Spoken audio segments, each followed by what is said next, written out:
Bienvenue dans C'était mieux dans le livre, un podcast cinéma. Je suis Siméon et je suis accompagné de Maëlo. Salut Maëlo. Salut! Aujourd'hui, on va parler d'un vrai film de Noël. Initialement un roman de Michael Crichton de 504 pages et adapté en film par Steven Spielberg en 1993 en long métrage de 127 minutes. Avec l'aide de Michael Crichton au scénario et de David Koepp, nous allons parler, Maëlo, chers auditeurs de C'était mieux dans le livre, de Jurassic Park.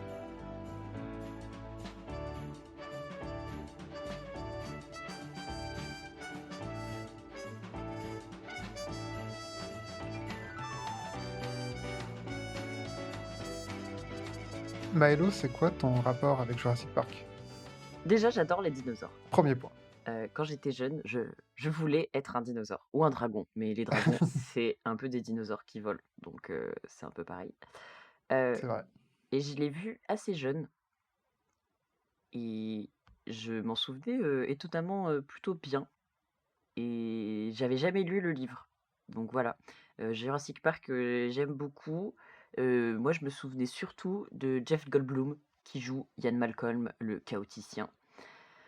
Et donc ça a été assez marrant de redécouvrir tous les personnages dans le livre, sachant que du coup le film, je pense que la dernière fois que je l'ai vu, ça remonte quand même à il y a quelques années et donc j'avais mes petits souvenirs de film, dans le qui s'injectaient dans ma lecture et c'était, assez marrant, même parce que c'est quand même différent les 2.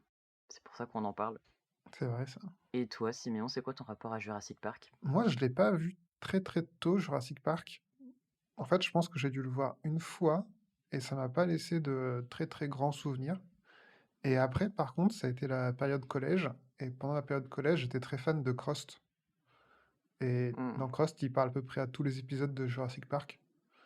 Du coup, c'est devenu une œuvre culte un peu malgré moi parce que dans Crost, c'était vu comme une œuvre culte et donc j'ai dû le revoir un peu à ce moment-là et là, j'ai commencé vraiment à bien kiffer. J'ai revu le film et j'ai lu le bouquin pour la première fois, pour ce podcast. Le film, je l'ai trouvé très différent de ce dont je me souvenais. J'ai eu vraiment toute une autre interprétation et je pense que j'ai encore plus apprécié le film, aujourd'hui que quand j'étais petit et le livre, j'ai aussi été assez joyeusement surpris. J'ai trouvé que c'était très, très sympa et qu'il y avait beaucoup de trucs, très bien dedans. Donc c'était plutôt un bon rapport avec cette œuvre. D'accord. Parce que moi, j'ai pas du tout aimé le livre. Voilà, Ah ouais? je pose ça là, ouais. Est-ce que c'est à cause du racisme qui est présent dedans? Alors oui, il y a du racisme, mais on peut aussi parler du sexisme, on peut aussi parler de la grossophobie, on peut aussi parler de ouais, il y a tout un tas de on peut aussi parler du fait que c'est pas très bien écrit, je trouve. Ah ouais? J'expliciterai, mais moi j'ai pas trop aimé le livre.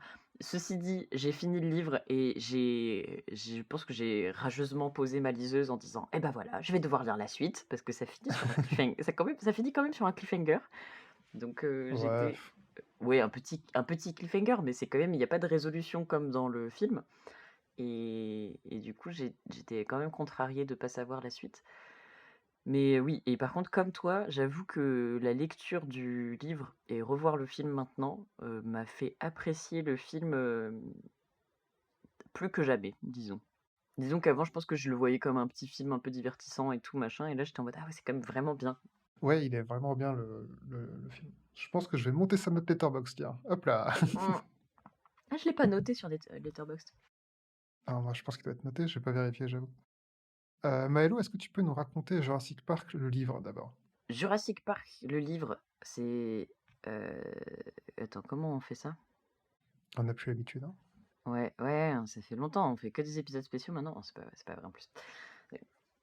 Jurassic Park, le livre de Michael Crichton, c'est 504 pages pour raconter, l'histoire de différents personnages qui vont tous être réunis, au cours de la visite d'un parc un petit peu spécial, créé par un milliardaire, qui s'appelle John Hammond.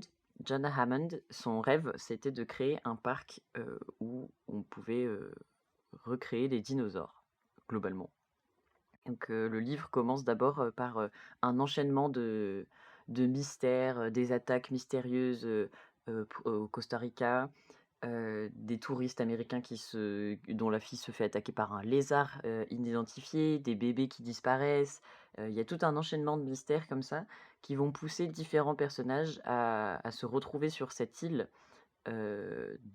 pour découvrir, visiter un parc d'attractions qui, initialement semble en tout point, normal, Pour, pardon, pour faire une visite d'inspection, en fait, pour vérifier que tout est conforme. pour faire une visite d'inspection, tout à fait.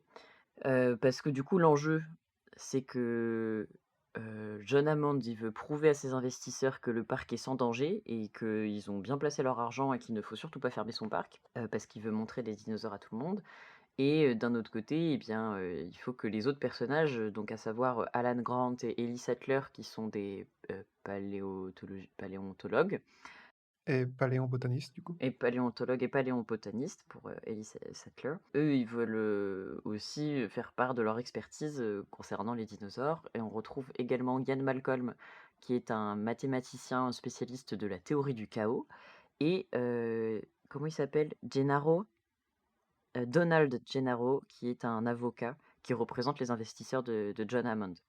Et donc voilà. Et donc ça, c'est les premiers personnages qu'on va découvrir. Après, il y a d'autres personnages qui s'ajoutent à la visite. Et globalement, ça va mal tourner. Voilà. C'est un beau résumé, ouais. Et donc toi, tu dis que tu as pas trop apprécié ce livre? Ouais, je dis ça, ouais. Bah, j'avoue que, en fait, j'ai eu la sensation que je me suis noté le livre est vraiment pas dingue. Déjà, moi, j'ai ressenti qu'il y avait des incohérences à la lecture. Structurellement, il y a des choses, il y a des allers-retours qui se passent, j'étais pas hyper convaincue. Enfin, je comprenais pas très bien le pourquoi du comment. Et en fait, ce qui m'a marqué aussi, et je pense que c'est ce qui m'a fait apprécier le film, encore plus, c'est que le livre, je trouve, a tendance à désamorcer toutes les situations, enfin toutes les occasions d'avoir de la dramaturgie, du conflit, enfin des choses qui se passent dans l'histoire et qui peuvent te faire dire: «Ouh là là, il va y avoir de la tension, ça va être un peu excitant, un peu effrayant et tout», et en fait, c'est souvent désamorcé très vite. Ou alors c'est souvent pas très bien, raconté, selon moi, et du coup, il y a des scènes où je me dis: «Mais ça serait exceptionnel à voir ou ça serait exceptionnel à raconter», et en fait, je trouvais que c'était raconté en mode, j'ai eu la flemme d'aller là-dedans. En fait, j'ai l'impression que l'auteur, il a plus aimé écrire des monologues de Ian Malcolm sur la théorie du chaos, plutôt que d'écrire des grands monologues, des pages et des pages, de dialogue, plutôt que d'écrire, vraiment l'action, de l'histoire, quoi. Et voilà, ce qui est dommage. OK. J'avoue que moi, alors, en fait, bon, évidemment, le livre a des gros, gros soucis. Notamment, on a l'impression qu'il a été un peu écrit au 19e siècle, sur certaines tournures de phrases. Par exemple, assez bêtement, mais à chaque fois qu'il y a des domestiques, ils sont juste présentés comme étant les noirs. Mmh. Donc bon, ça, c'est vraiment pas top, hein, on va pas se le mentir, c'est même, clairement du racisme et c'est très problématique. Mais j'ai quand même trouvé ça assez intéressant sur pas mal de sujets, j'avoue. Alors, tu dis qu'il y a de la grossophobie et du sexisme, Moi, j'en vois pas. mais j'en vois pas parce que je suis un homme blanc. Non, non, bien sûr, il y en a, mais enfin, je veux dire, on vient de se taper Fight Club où il y a certains personnages qui sont décrits comme gros de manière assez atroce et on a des descriptions sur une page totale, heu, sur à quel point ils sont gros et à quel point c'est atroce et franchement, là, ça va, quoi. Bah, en fait, c'est parce que je pense que justement, pour moi, dans Fight Club, il en fait tellement que je me dis que c'est voulu et que ça se veut. Enfin, j'ai l'impression qu'il prend un vrai point de vue dans Fight Club, alors que là, OK. tu sais, c'est des petits détails. Par exemple, moi, je me suis noté, donc dans le tout début du livre, on a les personnages de Mike et Hélène, qui sont un couple américain avec leur fille, et justement, Ouais. c'est leur fille qui va se faire attaquer par des petits dinosaures, finalement. Et en fait, il explique que ce couple se retrouve en vacances au Costa Rica parce que Hélène a menti à son mari pour, pouvoir avoir une chirurgie esthétique, moins, chère, Ouais.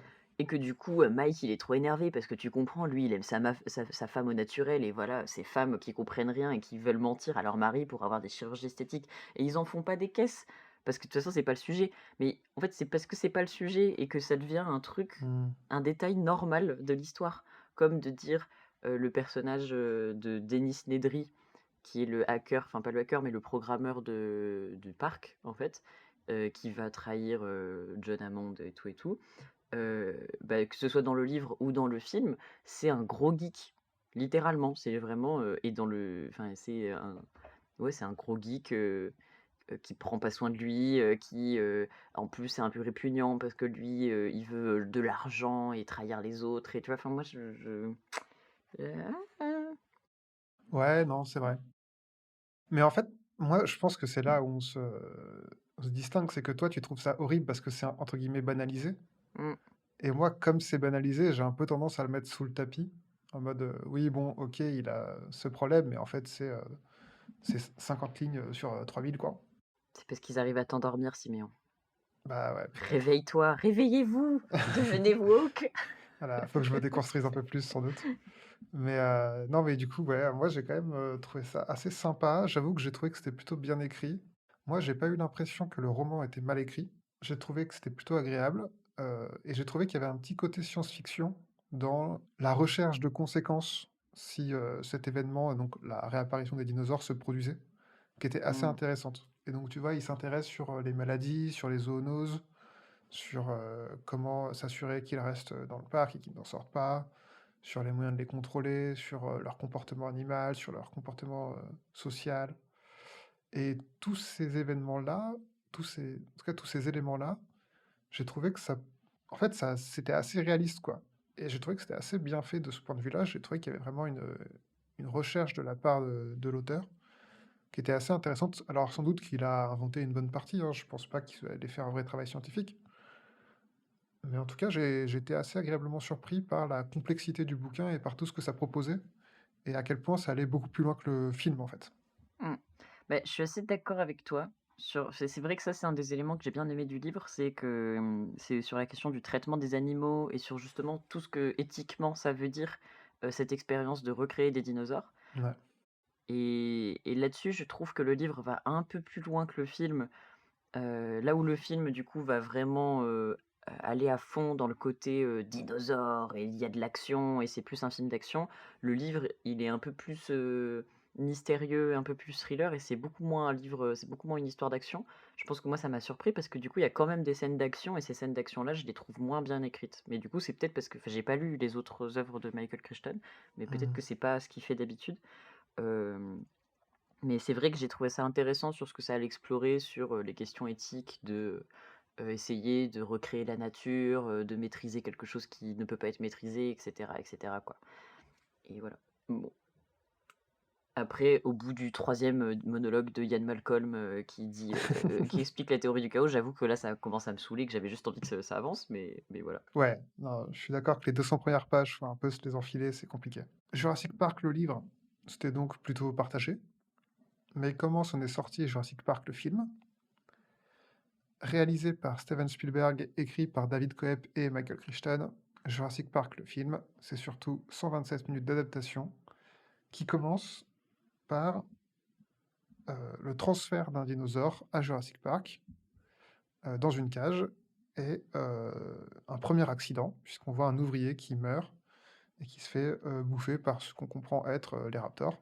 «Shoot her!» C'est là où je me suis rendu compte que je me souvenais vraiment bien du film parce que du coup, je connaissais quand même les répliques en anglais. C'est peut-être à cause de la vidéo de Nostalgia Critique que je vous recommande parce que bon, ça a sans doute vieilli, c'est du vieux YouTube, anglophone, mais il avait fait une super analyse de Jurassic Park et du coup, il c'est parodique un peu et du coup, il reprend cette scène où tu le chasseur qui crie: «Shoot her! Shoot her!» Voilà, Ok. j'adore, j'ai mis un cœur sur cette scène. Et du coup, comme il y a un accident, on comprend que les investisseurs représentés donc par l'avocat Gennaro veulent faire une visite de sécurité. Donc c'est la même reprise que le plot du livre en fait. À la différence que dans le livre, c'est beaucoup plus trash, parce que comme tu disais, c'est des accidents qui n'ont pas lieu sur l'île de Jurassic Park, donc sur Isla Nublar, mais qui ont lieu directement sur le continent. Et dans le livre, c'est carrément des petits enfants, même un bébé qui se font buter par les dinosaures, quoi. Mmh. Mais il y a un côté un peu gradation dans le livre où en fait, en vrai, on met un long moment avant de découvrir les dinosaures, alors que là, le film, il y va direct, quoi. Les premiers plans, c'est des ouvriers avec le casque, avec le logo Jurassic Park dessus. T'as eu le titre Jurassic Park avant. Enfin, tu sens que le film, il s'est dit, bon, on a fait notre com sur les dinosaures, il va falloir montrer du dinosaure et on va devoir assumer qu'il y en a. Alors que le livre, je trouve qu'au début, il laisse entendre, tu sais, il te donne des indices, peut-être qu'en tant que lecteur, tu te doutes qu'il va y avoir du dinosaure, mais en même temps, tu sais, il y a un côté encore un peu fantastique de: «Est-ce que c'est des dinosaures? Est-ce que c'est pas Ouais. des dinosaures?» C'est un peu, Bon, le livre ah, on s'appelle quand sait même pas. aussi Jurassic Park. Oui, mais ça pourrait être un enfin, tu vois, le livre, il a pas eu une bande annonce, il a pas eu une affiche, enfin, ou je sais pas Ouais. co enfin, Est-ce que je peux te lire la 4e de couverture du livre? pour que je passe pour un débile, vas-y, dis-moi. Un immense complexe naturel où s'ébattent aux yeux de tous les plus féroces sauriens du Jurassique, génétiquement ramenés à la vie. Aucun suspense. Oh, bah, tu vois, il écrit même mal ses quatrièmes de couverture. Mais après, à sa défense, je pense que c'est une réédition qui est sans doute Oui, sortie bien après le film et que peut-être que c'était pas la 4e de couverture il y a initiale. des chances. En vrai, je suis assez d'accord avec toi. Ah, voilà. Je fais juste ça pour, te foutre la honte. Me contrarier, voilà, super. Mais en fait et ce qui est marrant, c'est que la toute première scène du livre, c'est, tu découvres une docteure, une médecin, dans un hôpital, au Costa Rica, Mmh. toujours, c'est le bon pays que je dis quand même? Ouais, c'est le Costa Rica, je crois, hein. Ouais, le Costa Rica. Ah oui, il y a une intro, j'ai noté que j'ai rien compris, je me souviens même pas de l'intro. Bref, Ah si, la ah oui, non, mais l'intro, elle est vraiment, l'intro m'a bon bref, elle m'a fait repenser tout ce que je pensais des livres et maintenant je déteste les livres, mais c'est un détail. tu détestes tous les livres? Ouais, parce qu'en fait, dans l'intro, il développe tout un truc qui se veut très scientifique, où il explique que, en fait, ah la science de la modification génétique, c'est un truc super dangereux, machin et tu sais, il commence à te parler de c'est presque un programme politique où il te dit: «Oui, il y a pas assez de contrôle, législatif et cetera» et en fait, il nous dit tout ça, mais il y a aucune source et son livre s'appelle Jurassic Park et il parle de dinosaures qui reviennent à la vie, qui n'a aucun sens scientifiquement Mmh, mmh, et mmh. donc en fait, je me suis rendu compte que quand tu lisais un truc dans un bouquin, bah, t'avais tendance à le croire de ouf, même quand c'était, complètement de la merde, quoi. Ouais. Et du coup, je me suis rendu compte que maintenant je déteste les bouquins qui font ça et où ils te parlent d'une histoire, fantasmée, mais dans notre monde et Mmh. où du coup tu peux pas vraiment distinguer ce qui est vrai ou pas et tu crées une image faussée du monde, quoi. Grave, ça dénonce en fait c'était dans le livre. Hop. Bah, voilà. Ou alors sourcez vos bouquins, merde. Ouais, voilà, faites de la recherche. Mais du coup, en dehors de cette intro, qui est incompréhensible, il y a une scène, dans un hôpital du Costa Rica où on découvre une médecin américaine qui, va devoir soigner d'urgence un ouvrier qui est ramené en hélicoptère et qui, on leur explique il a eu un accident avec un tractopelle, en gros. Heu et elle est convaincue qu'en fait, il a été mordu. L'ouvrier va dire en espagnol, en gros, qu'il a été attaqué par un raptor, mais personne ne veut vraiment lui expliquer, de quoi il s'agit. Tout le monde, craint, un esprit, enfin, a des croyances, heu, comment on peut dire? Des superstitions et du coup, j'ai trouvé ça super intéressant comme première scène parce que du coup, tu as vraiment déjà cet enjeu tout de suite un peu suspense, un peu thriller de, OK, on a des personnages qui commencent à avoir des doutes sur, ce qu'on leur présente comme étant la réalité, et la vérité surtout et en fait, ils doutent de ça et ils se posent des questions et petit à petit, ces éléments s'accumulent et du coup, ça va susciter de plus en plus de suspicions et jusqu'à la révélation. Oui, je suis d'accord. Révélation qui m'a déçu dans le livre du coup et donc j'étais en mode: «Tu nous fais monter la sauce pour rien, Michael». Le problème du livre, c'est qu'on voit pas les dinosaures, quoi. Ouais, grave, un peu d'effort en fait. Non mais je trouve que la Mais la la des la images, merde! je trouve que la découverte des dinosaures, elle est bref, on reviendra dessus. Il aurait pu faire Conti une page où quand tu la passes, tu sais, ça la fait apparaître en 3D comme pour les enfants, là et Ouais, tu vois voilà, direct ce qui apparaît, ah ça aurait été sympa. exactement. Et juste dans cette scène d'intro, il y a aussi un truc, c'est que tu dis qu'on a vendu le livre enfin, on a vendu le film sur les dinosaures. Pour l'instant, on les voit pas encore. Mmh. Je pense que c'est important Bah, qu'on le précise, mais voilà. ouais, mais on a quand même un plan où on aperçoit un œil, de raptor, hein, tu vois? Ouais, Enfin ouais, c'est ça, mais c'est quand même très léger, quoi. et tu quand même des bruits qui font enfin bon, c'est voilà, je suis en train de muer, je peux pas vous faire le dinosaure mais On se doute que c'est des dinosaures, mais on les voit pas encore parce que je trouve quand même qu'il y a une vraie magie, même aujourd'hui, quand tu vois les dinosaures, il y a un truc, quoi. Et je trouve que justement, Spielberg, il fait aussi un peu monter le suspense là-dessus, parce qu'en fait, il faut attendre pas mal de temps avant que les dinosaures apparaissent, réellement et que tu vois à quel point ils sont, en fait, plutôt bien faits, quoi. oui, c'est vrai.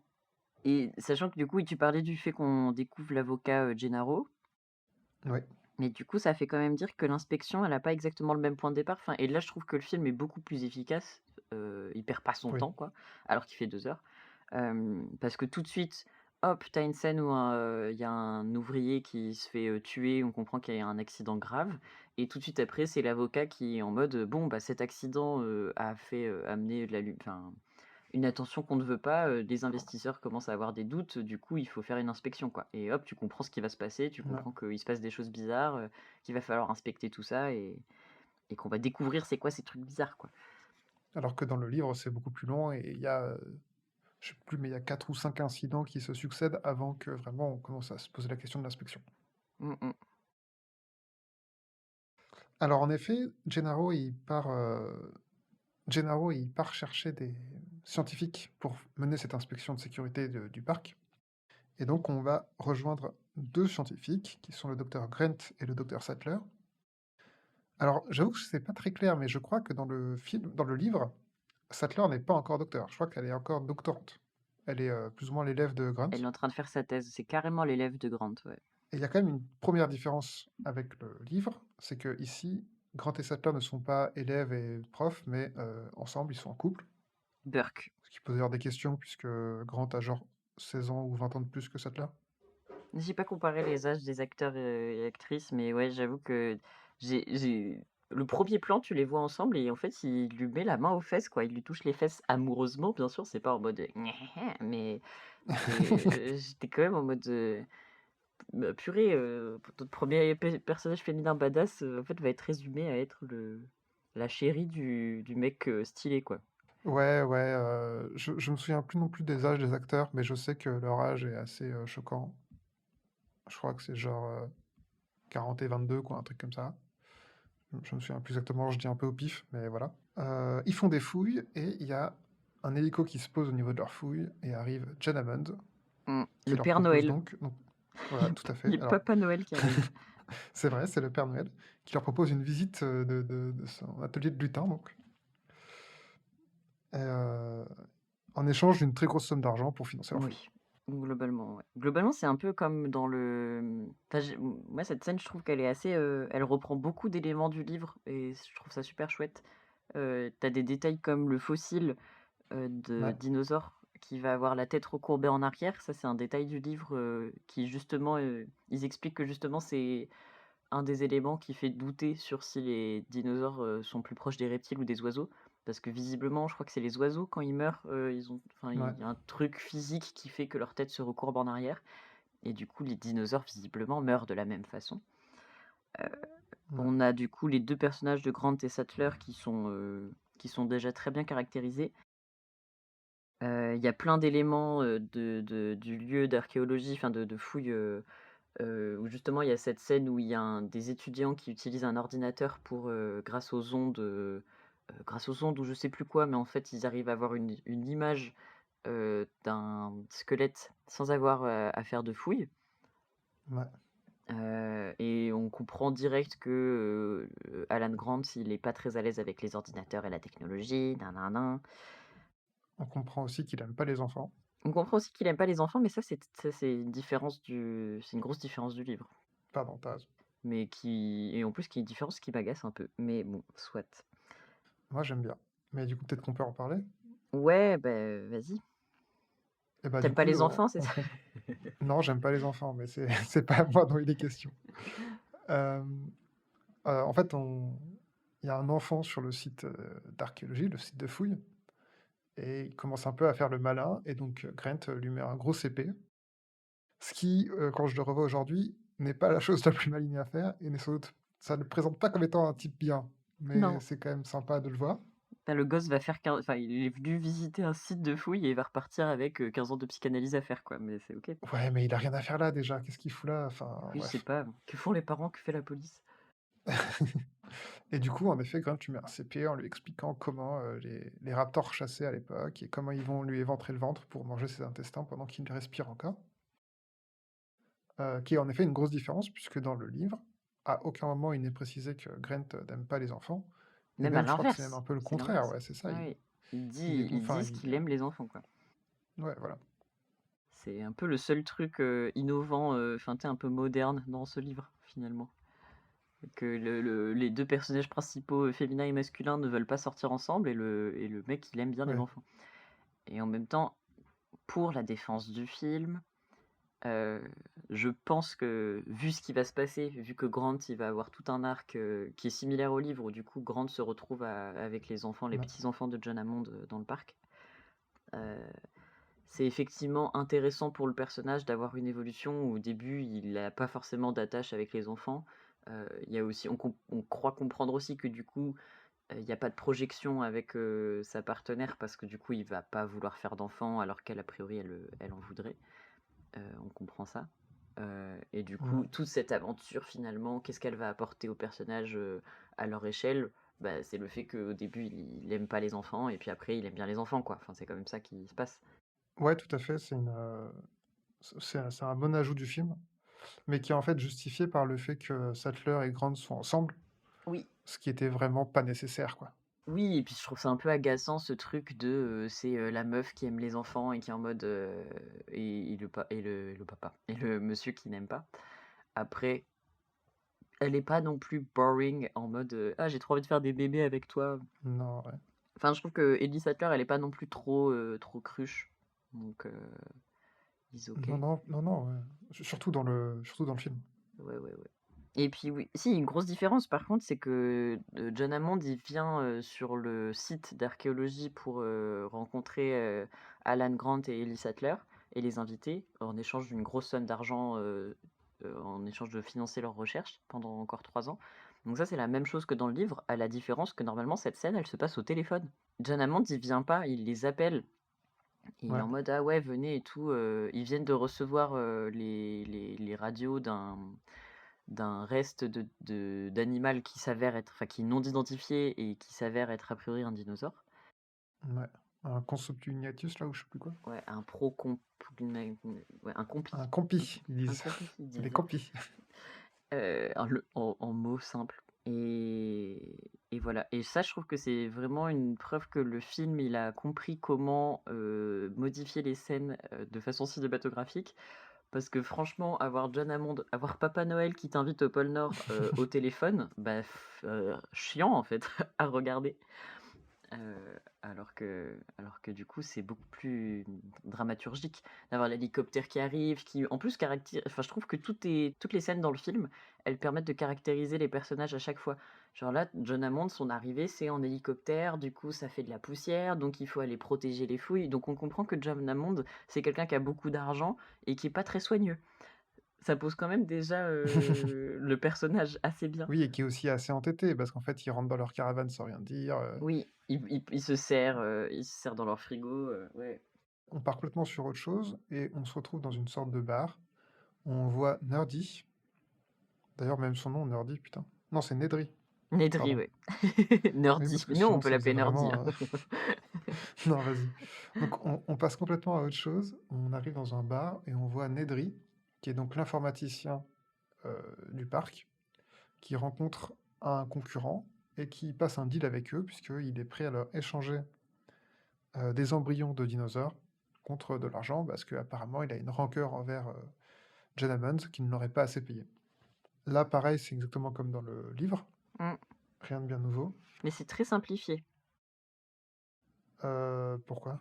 Bah, je dis ça parce que on a des scènes qui s'enchaînent là dans ce début de film et chaque scène, elle a un objectif clair. Elle va te donner une information et les scènes se répètent pas, tu vois? C'est genre la scène suivante, elle va utiliser l'information que tu viens d'avoir dans la scène d'avant et là, pour moi, cette scène-là, elle permet en plus d'appuyer qu'il va y avoir un problème technique sur l'île, puisqu'il le dit clairement, tu vois? Enfin, il dit, Ah oui, il dit j'ai un créneau. «J'ai un créneau de 18 minutes, machin», alors que dans le livre, il explicite pas autant, il dit juste, «Je vais me débrouiller», quoi. Enfin, Ah ouais, bah, il sait pas. Ah oui, non, c'est pas à ce moment-là qu'il dit qu'il a une backdoor ou je sais pas quoi. qu'il a une backdoor, c'est peut-être, si, c'est peut-être à ce moment-là, je ne sais plus, mais En fait, le problème, c'est comme on a tous les deux vu le film bien avant de lire le livre. ouais. Enfin, moi, en tout cas, j'étais vachement matrixé par. En fait, je savais déjà ce qu'il allait faire, quoi. Donc c'est vrai que j'ai pas spécialement remarqué s'il le disait Et pas à ben ce moment-là. moi, je pense que j'avais pas, l'enjeu que c'était l'informaticien et qu'il avait, Hmm. pourri le système parce que, il y a il y a la tornade, enfin, il y a l'ouragan aussi. Enfin, Ouais. il y a quand même un problème météo au même moment. Bon, ce qui se passe aussi dans le livre, mais du coup, je pense que dans ma tête, j'avais plus fait le lien avec ah là là, c'est l'orage qui a cassé le parc, tu vois. Alors qu'il y a quand même Ok. un mec qui a saboté le système de sécurité. Mais enfin, Ok. Bah, tout du ce coup, que je, peut-être t'as raison et qu'il ne le dit pas là, hein. tout ce que je veux dire, c'est que je trouve que le rythme, il est assez soutenu sur ce début de film et que dans l'ensemble, les choses, elles sont quand même un peu simplifiées. Enfin, on s'épargne des détails. Tu vois, sur ce mec qui vient de lui donner une grosse somme d'argent, en fait, on sait pas qui c'est, on comprend juste qu'il a de la thune, alors que le livre, il va te présenter les choses en mode, voilà, c'est le mec, il a présenté, enfin, tu son nom, son prénom, tu sais pour quelle boîte il travaille, il explique, la réunion qu'il fait pour convaincre, ses patrons qu'il faut absolument, récupérer une technologie, qui est, ultra avancée et du coup, ensuite, il va rencontrer Denis, Nedry, enfin, tu tout un t'as d'autres scènes avant d'arriver à cette scène-là et tu vois, toute cette, intrigue-là, elle est résumée en une seule scène dans le film et je trouve ça hyper efficace. En fait, oui, t'as raison, c'est juste bien adapté parce que le film, il sait qu'il a pas le temps, il va straight to the point, quoi, Ouais. et il perd pas de temps en détails. Mais je trouve que ces détails sont intéressants dans le livre, pour le coup. Oui. Oui, oui, Ok. ça marche dans le livre. Je pense que le film, il assume qu'il est un film familial d'action, quoi. Et qu'il se dit, bah, il faut que je sois accessible et en même temps, bah, il faut quand même que les gens ils comprennent qu'il se passe des trucs, quoi. Et puis, et encore une fois, je trouve que c'est un petit exemple. En fait, moi, j'ai été, je pense, assez impressionnée du fait que c'est des scènes simples et courtes, mais qui à chaque fois, il y a beaucoup de détails qui viennent apporter des éléments. Notamment, cette scène, elle commence aussi avec le méchant, donc le méchant, qui sort du taxi. Et il y a un tout petit détail qui est qu'il ne referme pas la porte derrière lui. Et donc, tu as le chauffeur du taxi. En fait, on voit en arrière-plan le chauffeur du taxi qui va faire le tour de la voiture et fermer la porte et faire un signe énervé contre le mec. Ah ouais? Ah, j'ai pas vu. Et oui, oui. Et donc, tu as c'est des tout petits éléments comme ça qui, tu te dis, waouh, Steven Spielberg, je pense qu'il a un avenir dans le cinéma en termes de mise en scène. C'est pas son dernier film, je Je pense. pense que c'est pas son dernier film. Voilà. Je dis ça comme ça. Vous l'aurez entendu ici en premier. Voilà. Ok. Ouais, j'avoue, ouais, ça fait vraiment Goonies, quoi. Enfin, j'ai pas vu les Goonies, mais je veux dire, c'est vraiment le méchant. Il est tellement méchant qu'il ferme pas la porte de son taxi. Oui, mais en fait, moi, j'ai Et en bien même temps, aimé ça parce marche que bien, hein. je trouve Ah que oui. c'était ça le film, tu vois. Enfin, le film, les personnages, ils sont très caractérisés, mais en même temps, Mm. enfin, c'est un film de dinosaures, quoi, quand même. Donc, normal. Et donc après, on a l'arrivée à Easton Nublar en hélico, et on rencontre donc Ian Malcolm. Ian Malcolm, c'est donc un mathématicien qui a développé une théorie du chaos. Pour faire simple, la théorie du chaos, c'est de dire on peut pas contrôler les systèmes complexes. Donc en gros, tout ce qui est complexe, genre la nature, c'est pas contrôlable, il faut pas essayer de la contrôler. Ouais. Smash ou hors passe, Ian Malcolm. Ah mais passe 3 millions, Quoi?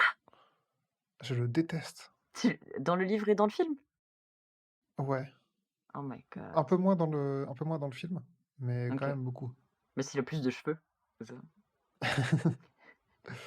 Non mais alors en fait, Ian Malcolm, je l'aime pas du tout dans le livre parce que je trouve que c'est un peu monsieur je sais tout Mm, et il devine un peu tous les problèmes, mais il veut pas les dire et du coup, bah, tous les problèmes se réalisent quand même mm, mm, mm. et après il passe juste la moitié du livre alité sur un lit parce qu'il a une jambe pétée. Il est en train de mourir tout le livre.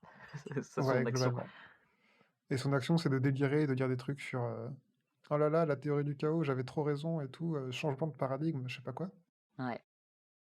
Et dans le film, je trouve qu'il a un gros côté un peu complotiste, où en fait, déjà, il est méga lourd sur ses dragues, parce qu'il arrête pas de draguer le docteur Sattler.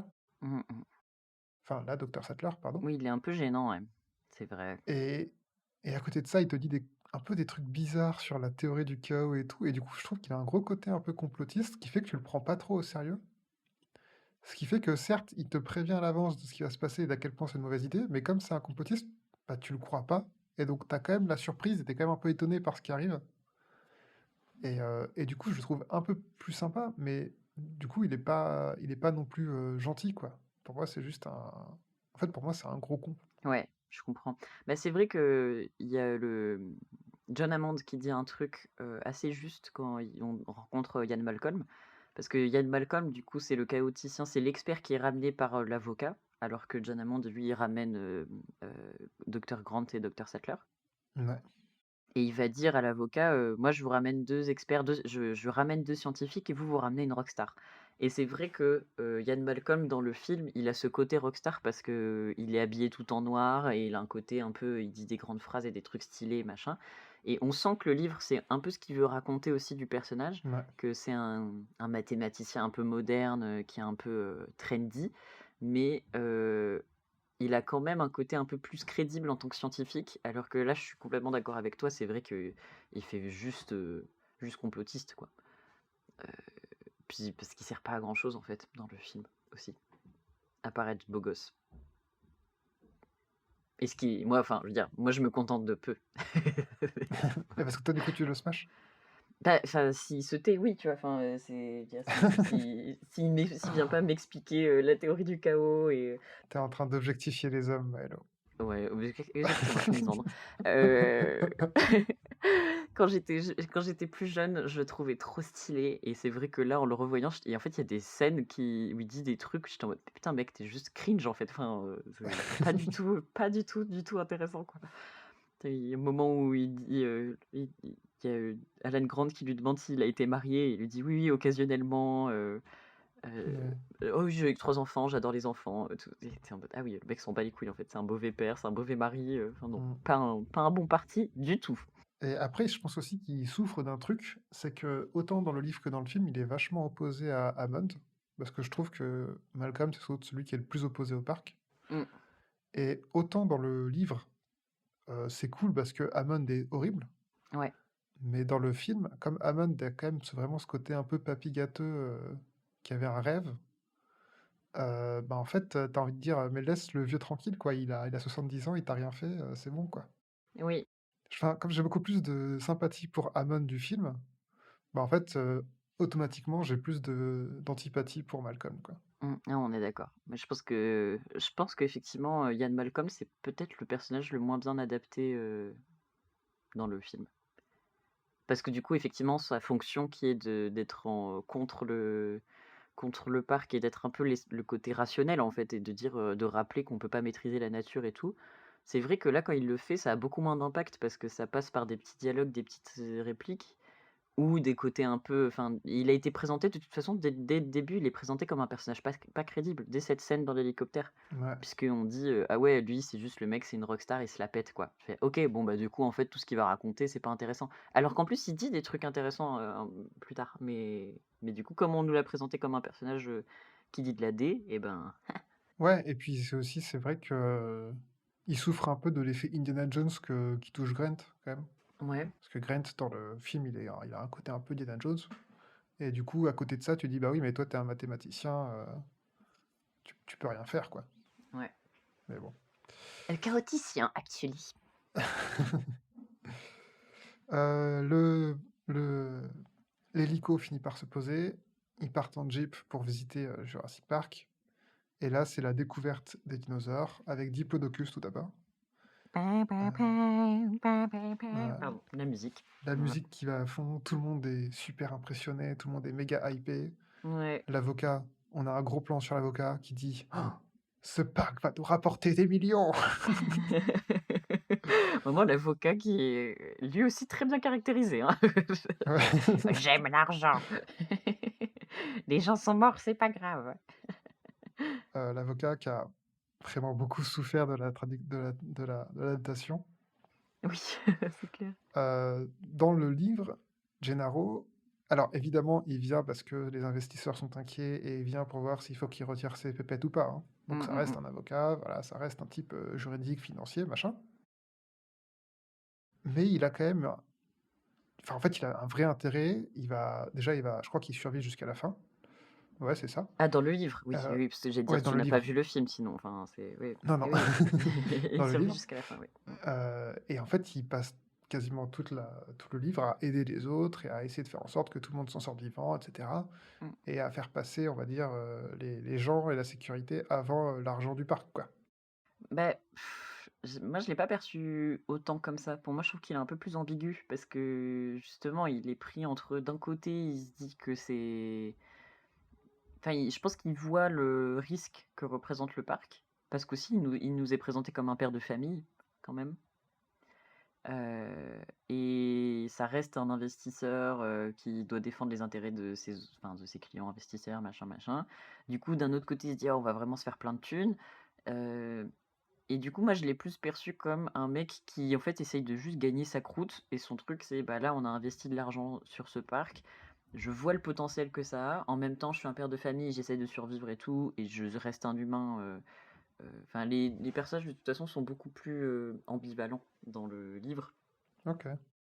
Mais par contre, il est pas autant, enfin, il est quand même un peu lâche, hein, enfin, parce qu'il se précipite pas non plus pour, sauver d'autres personnages, il y a beaucoup de moments où il se retrouve à se cacher parce qu'il flippe, enfin, c'est pas non plus, le mec qui va Ah, je l'ai au-devant. pas OK, je l'ai pas forcément vu comme ça.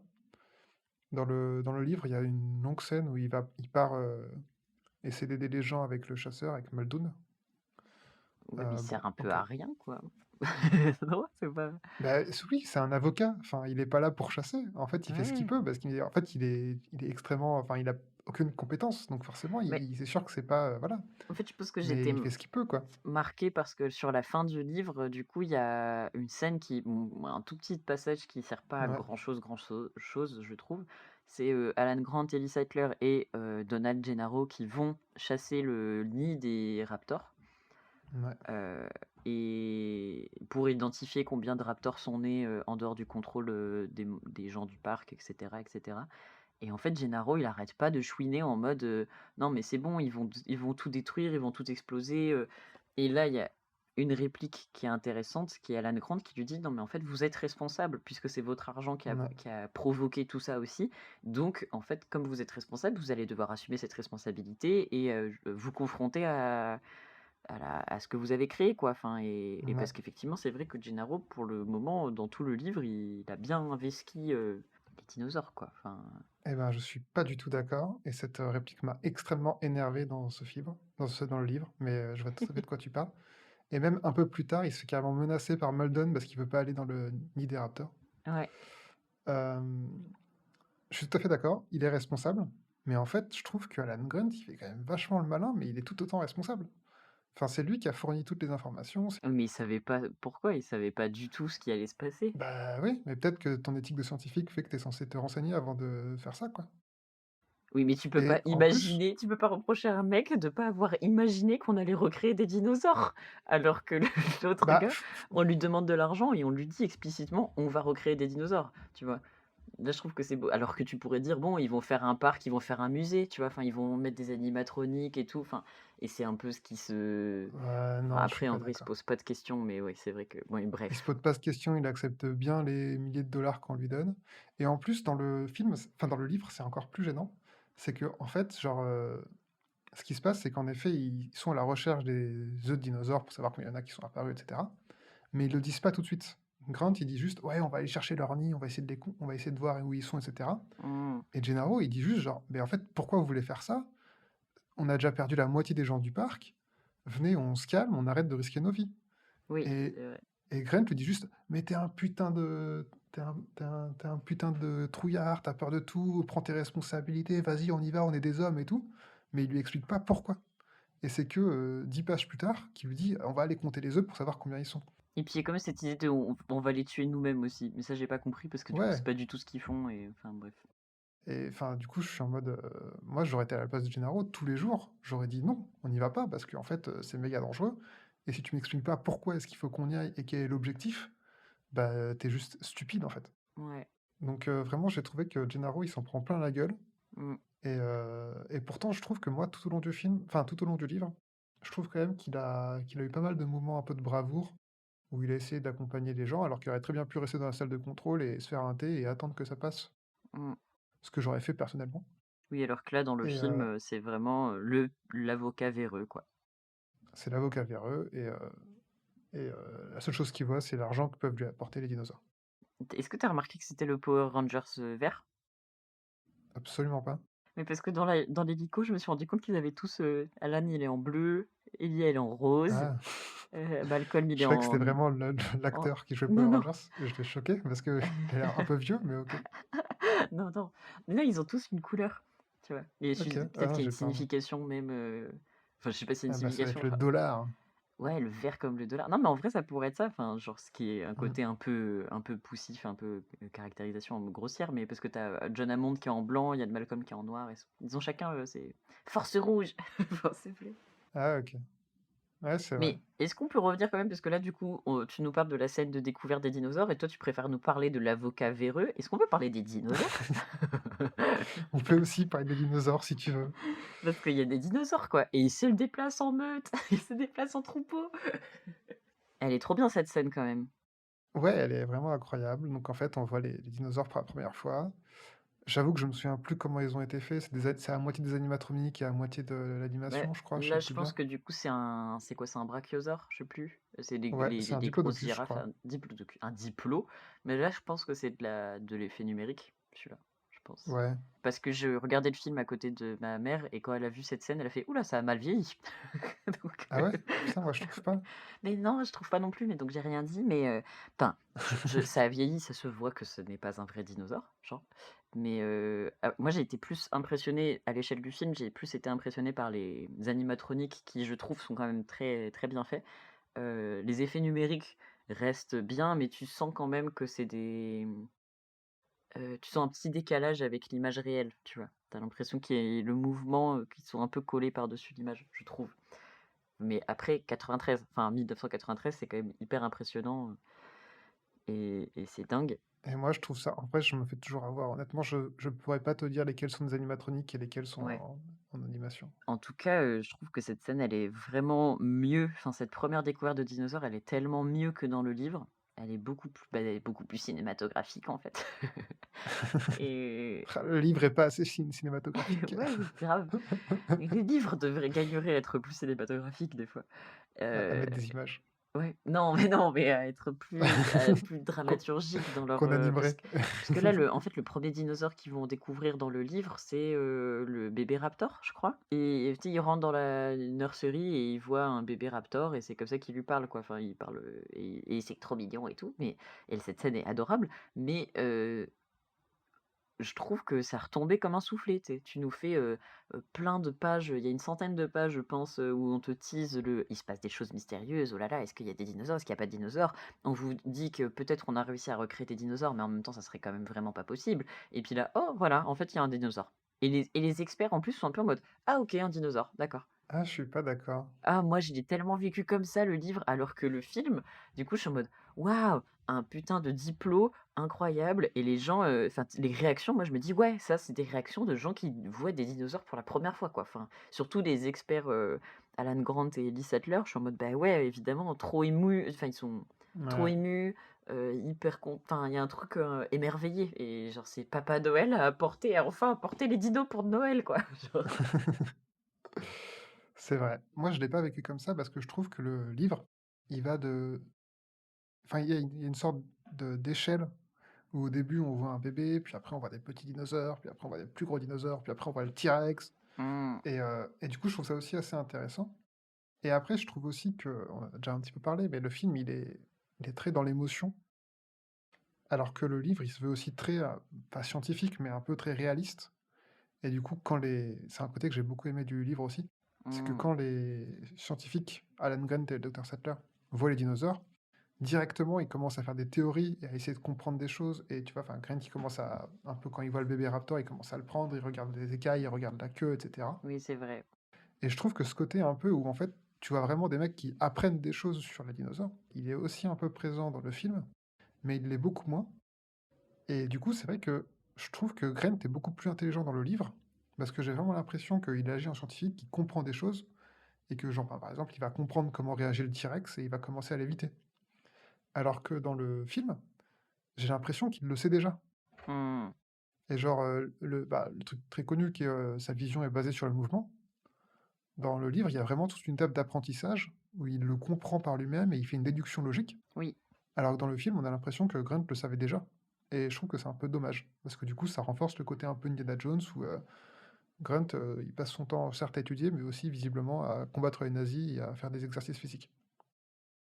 Je suis assez d'accord avec toi. Je suis d'accord avec toi là-dessus, sur le côté les scientifiques font moins scientifique dans le film. C'est effectivement ce que j'ai bien aimé dans le livre. Tout au long du livre, tu sens qu'ils ont un esprit d'analyse et il y a des moments un peu mystérieux de ah, on comprend pas pourquoi ce dinosaure il est malade, Ouais. ou alors on comprend pas tel comportement des dinosaures. Et du coup, les personnages se posent des questions, ils essayent de déduire des choses et tout. Ça, j'ai trouvé ça super intéressant. Euh, je pense que le défaut du film là-dessus, c'est qu'effectivement, il a choisi d'être un film d'action et d'aventure. Et du coup, il a complètement mis de côté l'aspect un peu mystère et enquête qu'a le livre, Ouais. et qui était, je pense, un des seuls éléments qui m'a vraiment plu dans le livre. Et peut-être qu'il aurait gagné à avoir ces petits moments un peu plus. Là, il y a un petit mystère et il va falloir qu'on arrive à le résoudre. Et heureusement, on est des scientifiques, quoi. Donc, Ouais. Et en même temps, c'est aussi très cool d'avoir un truc un peu action-aventure où juste tu t'émerveilles devant un dinosaure, quoi. ouais, Mais mais oui, je vois bon, ce que tu vas dire. on peut avoir un petit compromis, quoi.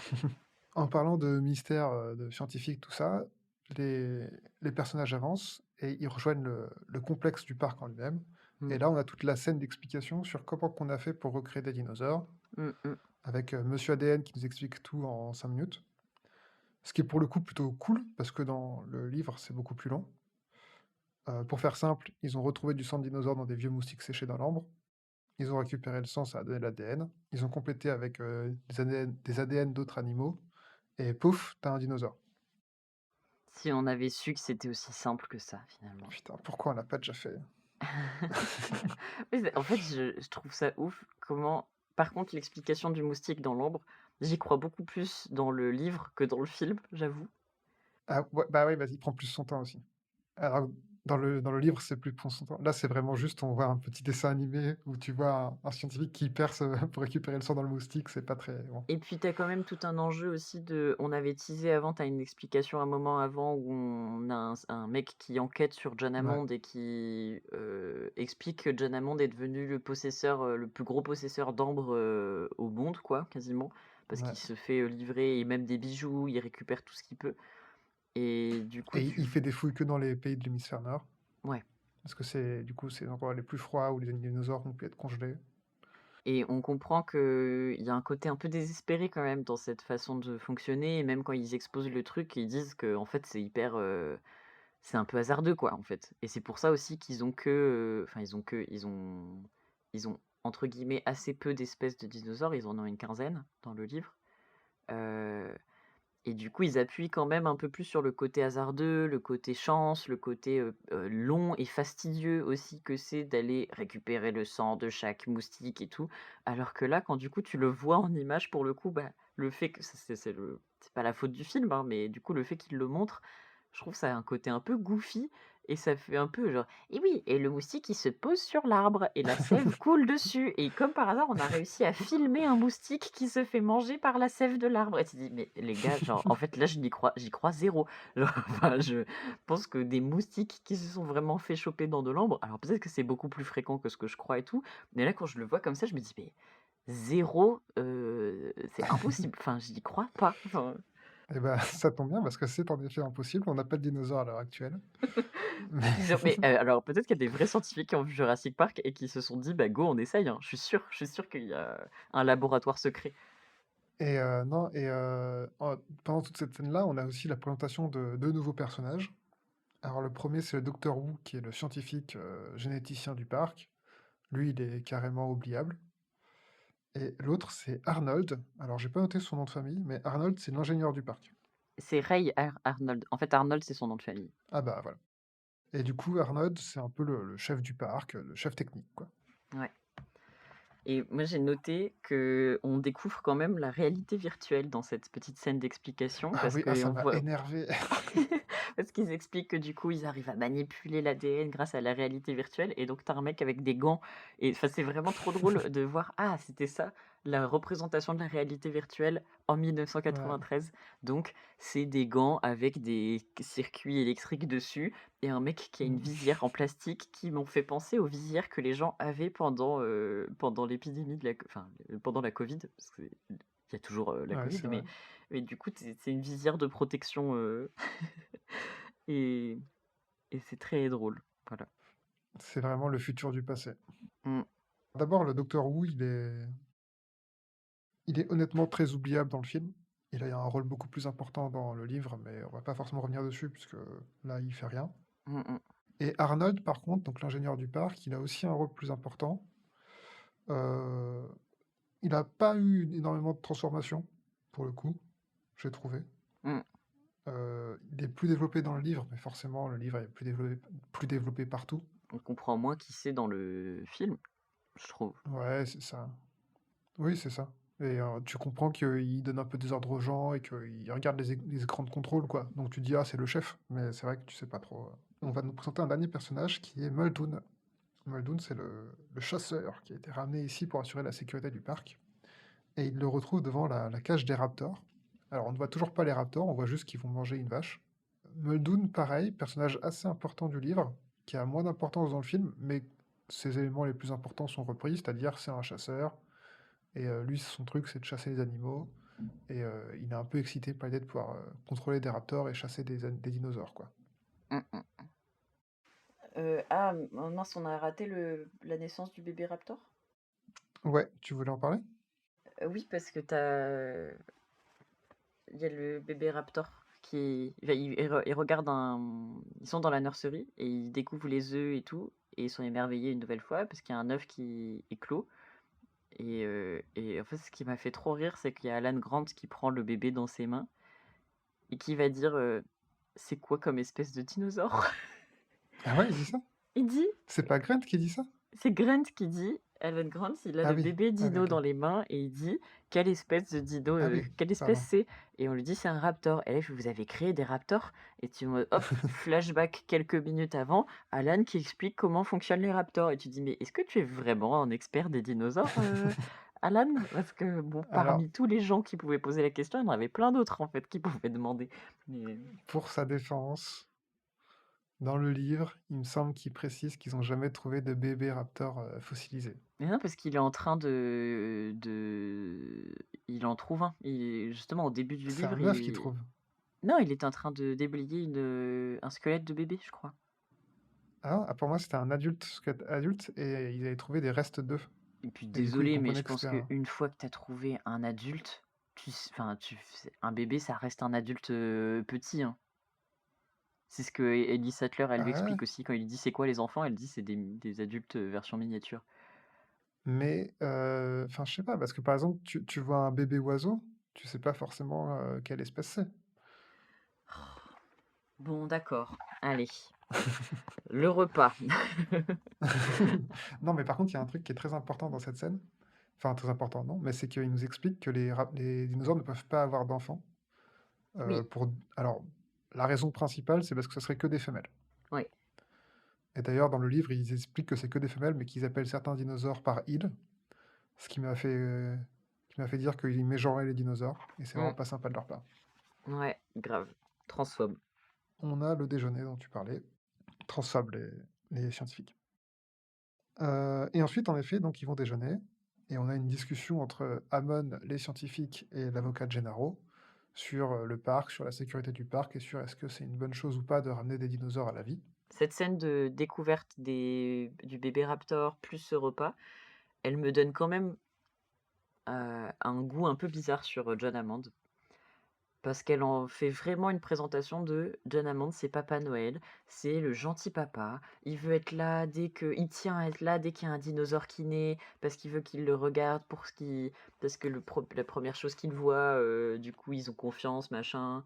Enfin, il y a tout un truc un peu cheesy comme ça. Et pendant le repas, il y a le scientifique qui dit, pas le pendant le repas, il y a l'avocat véreux qui dit: «Ah ah, c'est génial, on va se faire tellement d'argent, on pourrait même mettre les billets à 2 000 ou à 10 000 et les gens paieraient quand même tellement c'est exceptionnel et tout» et John Hammond qui fait: «Mais non, enfin, je n'ai pas fait ce parc pour qu'il n'y ait que les enfants riches qui en profitent». Je dis: «Ah oui, bien sûr, oui, oui, un parc qui n'est accessible qu'en hélicoptère parce que c'est sur une île. Oui, oui, c'est vrai qu'il y a vraiment que et pas du tout que les petits riches qui vont pouvoir en profiter, enfin, genre et j'avoue que moi Ok. c'est là où j'ai été un peu mal à l'aise de cette, adaptation de John Hammond, même s'il est beaucoup plus mignon que dans le livre, parce que dans le livre, c'est vraiment une ordure de bout en bout, enfin vraiment, c'est un enfant capricieux qui a trop de pouvoir Et là, c'est un enfant capricieux qui a trop de pouvoir, mais qui est gentil. J'étais en mode: «Vous allez pas me faire croire qu'un milliardaire a des bonnes intentions, en fait». Genre désolée, c'est la partie les c'est je crois plus aux dinosaures qu'en ce personnage. C'est donc Bah, ouais, en fait, la grosse différence, c'est que dans le livre, il est très clair et son objectif, c'est juste de gagner beaucoup d'argent. oui. Et dans le film, son objectif, c'est pas tant de gagner beaucoup d'argent que de créer un spectacle inoubliable, notamment pour les enfants. Et voilà. Et en fait, il y a toute une scène plus tard où il va nous dire que à la base, il avait un spectacle de puces, je sais pas quoi, Mmh machin. mh, mmh. Et qu'il est un peu dans la même logique de vouloir montrer la nature, montrer les animaux. Et en fait, c'est un showrunner, quoi. C'est un spectateur. Enfin, c'est un Ouais, spectacle. ouais, ouais. Et je suis assez d'accord avec toi. Après, euh, tu disais tout à l'heure que les personnages, ils ont une couleur. Jadaman, c'est le blanc. On peut se douter que c'est un truc un peu d'innocence. Oui, oui. Et moi, je le vois vraiment comme ça dans le film. Pour moi, Jadamon, c'est pas un enfant gâté dans le film. C'est juste un enfant qui a pas conscience des réalités. Et je pense qu'en effet, tu as raison, il n'a pas pensé à tout dans son parc. Notamment, il n'a pas trop pensé à la sécurité, visiblement. Oui, Mais, clairement. euh, mais je me doute que quand il dit qu'il veut que tout le monde puisse profiter de son spectacle, il est sincère, quoi. Mmh. Mais oui, je suis d'accord avec toi que... Bon, voilà. Ouais. Mais par contre, dans le livre, je trouve qu'il est très bien présenté comme étant pas sympa dès le début, parce qu'on nous explique que quand il faisait la tournée des investisseurs pour récupérer de l'argent, pour convaincre les gens que son projet allait marcher, il se ramenait avec un éléphant miniature Oui. qui était dans une cage. Et c'est tellement horrible pour l'éléphant que tu dis, mais oui, mais ce type est forcément un véreux qui cherche juste l'argent, quoi. Oui, tu Et vois que qui son c'est assez clair qu'il n'en a rien à foutre des animaux et des dinosaures, quoi. tu vois que son enjeu, il est pas du tout, dans le bien-être animal, quoi. Enfin, Ouais. Donc c'est le début de la visite. Ils vont partir dans des jeeps pour commencer le tour du parc. Et arrivent les deux derniers personnages qu'on va nous présenter, qui sont les petits-enfants de Jamon, Lexi et Timmy. Et, euh, et donc Lexi et Timmy, c'est donc une fille qui a quoi, peut-être 12 ou 13 ans, ouais. et qui est un peu saoulée d'être là, qui est bon, voilà, pas très intéressée, qui est fan d'informatique, on verra plus tard. Et Timmy, qui lui est trop content, qui a peut-être 10 ans, et qui est fan de dinosaures. Ouais. Et qui est fan d'Alan Grant, parce qu'il a lu Et son qui est livre. fan d'Alan Grant. Ouais, on comprend qu'il est assez... il a un petit côté surdoué, puisqu'à 10 ans, il lit des bouquins de paléontologistes. Il y a tout un jeu où Grant essaye d'éviter d'être dans la même voiture que les enfants. Et ça fait rire le docteur Sattler. Ouais. T'en penses quoi des enfants? Euh, pff, En fait, je les trouve très énervants dans le livre, Mmh. parce que notamment, je trouve qu'il y a beaucoup de moments où ils coupent un peu l'action en se disputant entre eux, etc. Et du coup, je trouve ça un peu... Je trouve qu'ils prennent trop de place dans le livre, en fait. Mmh. Dans le film, ça me gêne un peu moins parce qu'ils se disputent tout autant, mais comme c'est un livre, ben, ils peuvent le faire en parlant, en marchant, etc. Et du coup, ça bloque pas l'action, tu vois. Oui, c'est vrai. Alors que dans le livre, vraiment, des fois, t'es en pleine action et t'as une page où c'est juste les enfants qui se disputent. T'es en mode, bon, bah, je m'en fous, parlez-moi du T-Rex. C'est vrai qu'ils ont un côté un peu plus stupide aussi, je trouve, dans le livre, parce qu'il y a des moments où ils se disputent alors que t'es en train de nous raconter une scène de dinosaures hyper dangereux et tout, et puis là d'un coup c'est on va se disputer maintenant et faire du bruit, alors que c'est le moment où il faut ne pas faire de bruit du tout. Je dis, peut-être qu'il faut choisir ces moments, hein, enfin genre, je sais Et pas. notamment, je pense qu'il faut quand même qu'on parle de Lexi plus précisément, parce que dans le livre, elle ne sert absolument à rien. Ouais, C'est pas elle qui est fan d'informatique, elle fait que se plaindre et elle fait que être chiante, quoi, globalement. elle est un peu plus jeune Euh, aussi. Elle Là est plus ils ont jeune que Timmy? inversé. Elle est dans le livre, elle est plus jeune que Tim et c'est Tim le grand frère qui un peu prend soin Ah, ok. d'elle et tout et effectivement elle sert pas à grand chose. Elle est fan de sport quoi. Genre, elle aime Oui, le voilà, elle sport, fait du c'est tout. baseball. Ouais. Mais là en vrai, sur le coup spontanément je me disais que c'était pas qu'ils avaient l'air un peu insupportables. Enfin Tim avait l'air un peu insupportable dans le film.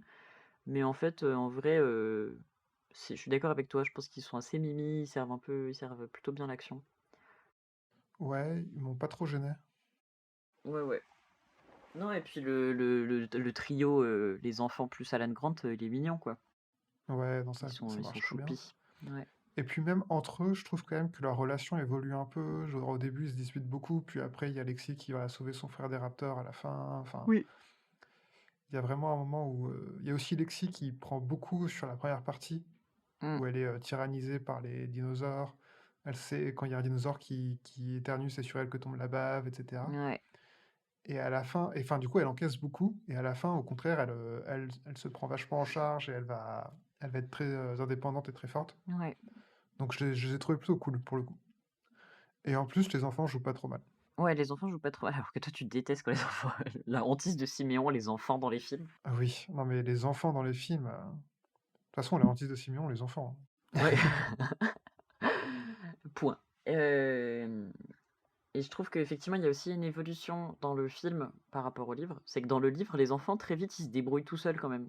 Il y a des situations Ouais, où Tim, il va se dégager de la voiture tout seul, la voiture qui a été ballottée par le T-Rex, etc. Alors que là, dans le film, les enfants, au début, ils sont dans des situations où clairement, on nous les présente comme des personnages qui ont besoin d'aide et qui ont besoin d'être soutenus. Et du coup, ça fait qu'il y a une progression par rapport au moment où ils arrivent à la fin du film où ils se débrouillent tout seuls, quoi. Et du coup, là-dessus, je trouve ça assez chouette et intéressant. c'est vrai. C'est vrai, c'est vrai. Alors, il commence la visite. Ouais. Alors, il passe d'abord devant l'enclos des Proconsumniatus, là, les compis. Il voit personne. Ah, c'est pas Il l'enclos passe des devant... dilopos. Je crois qu'il y a deux enclos où il y a personne, non? Ok. Ouais. Bon, globalement, il y a pas de dinosaures dans le parc dinosaure, quoi. Voilà. Et puis voilà, ils arrivent devant l'enclos du T-Rex, ils voient toujours personne. Et puis ils continuent d'avancer. Et cette fois-ci, ils en ont marre de rien voir. Donc il y a Grant et Settler qui vont sortir de la voiture. Ils vont être rapidement suivis par les autres. Et ils vont aller voir un Triceratops. Oui. Grant nous dit même que c'est son dinosaure préféré. Ah bon? Et le Triceratops, ouais, je crois, peut-être je confonds, mais je crois qu'à un moment il dit ça, non? Ah ouais, ok. Non, je te Je crois, sais plus. je te crois. Et là, ce Triceratops, il va pas bien. Oh là là, il est Il est, malade. il est tout malade. Et du coup, là, je trouve que c'est assez intéressant parce qu'on a ce côté un peu scientifique où ils vont commencer un peu à... Ils vont un peu essayer de l'étudier, d'essayer de comprendre ce qu'il a, etc. Il y a Sattler qui prend un peu en charge le truc, qui dit faut qu'on regarde ses crottes, machin. Mm. Et en même temps, enfin, je me dis, putain, le pauvre Triceratops, là, il est complètement malade. Il y a 5 inconnus qui arrivent, qui se tournent autour de lui, dont 2 enfants qui crient. Mm. Et il y a même Alan Grant à un moment qui se pose contre lui et Qui lui fait un câlin, ouais, qui s'allonge sur lui. ouais, qui lui fait un câlin pour avoir sa respiration qui monte et qui descend. T'es en mode, mais laissez-le tranquille, le pauvre, quoi. Ouais, c'est En clair. plus, il est shooté, il est shooté pour être pas agressif. Enfin, il n'y a rien qui va. Pas cool. Pas cool du tout. Qu'est-ce que je vais dire? Oui, la scène, elle est quand même assez similaire à celle du livre. Si ce n'est que c'est pas le même dinosaure, effectivement. Ah, c'est pas un Triceratops aussi? Non, c'est un stégosaurus. Un stégosaure. C'est ceux qui ont les plaques. Ah, Qui ont ouais, les plaques. ok. Ah, pendant tout Et. le film, je croyais que c'était des Triceratops. Ok. Ah, tu confonds, tu connais pas, t'as pas révisé tes dinosaures pour pour Non. l'épisode. Et moi, je trouve que cette scène, dans le film, elle acte le fait que les scénaristes, ils ont fait un choix dans l'adaptation. C'est que dans le livre, cette scène, elle représente un peu un des premiers mystères que les scientifiques vont résoudre avec les dinosaures. Ouais. Puisque du coup, on a un dinosaure qui est malade toutes les 6 semaines sans qu'on sache pourquoi. Et du coup, en observant leur environnement, les scientifiques, petit à petit, ils font des hypothèses et ils arrivent à une conclusion qu'il faut tester, mais voilà. Et du coup, leur hypothèse, c'est qu'il y a des baies qui sont empoisonnées et qui sont toxiques. Le vétérinaire sait que les dinosaures ne vont pas manger ces baies-là puisque les feuilles ne sont pas abîmées, etc. Mais par contre, on sait que les dinosaures, en fait, les végétariens surtout, utilisent des cailloux, enfin avalent des cailloux pour s'aider à digérer leurs aliments. Et en fait, la conclusion, c'est que c'est en avalant des cailloux que sans faire exprès, ils avalent des baies et que du coup, toutes les 6 semaines, c'est pour ça que c'est aussi régulier, quoi. Ouais. Voilà et en fait, là, ce qui est trop frustrant, c'est que du coup, on commence à nous exposer le fait qu'il y a un mystère, on sait pas pourquoi le dinosaure, il est malade. Ellie Sattler, elle commence à émettre vite fait enfin, elle commence à fouiller, elle voit les baies et tout, elle prend des cailloux et je pense qu'ils ont dû couper la scène ou quoi, mais en tout cas, tu jamais la conclusion. Tu jamais vraiment trop cet esprit scientifique qui est Ouais, représenté dans la scène et en fait, c'est coupé assez vite parce que hop, allez, il faut reprendre le tour et voilà et en fait, c'est on avait surtout besoin de la scène pour pouvoir séparer les personnages mais du coup, voilà, j'étais trop frustrée de la ouais, je suis situation. d'accord. Et c'est là où les ennuis commencent, puisque on comprend qu'il y a, alors de un, une tempête qui arrive, Ouais. qui va bien arranger l'éclairage du film, parce que tout d'un coup, tout va passer noir. Mmh Et surtout, Nerdy passe à l'action. Mmh, mmh, mmh. Ah purée, pardon. Et surtout, Nedry passe à l'action. Il va couper les systèmes pour aller voler les embryons et se faire plein de thunes. Yes et il a bien raison. Enfin, je veux dire, Tout à fait. Enfin, oh, il a moyen raison, on va dire. il a pas raison, mais on peut pas lui reprocher d'essayer, quoi. Vu la On somme aurait qu'on fait lui pareil. et du coup, c'est la scène du T-Rex?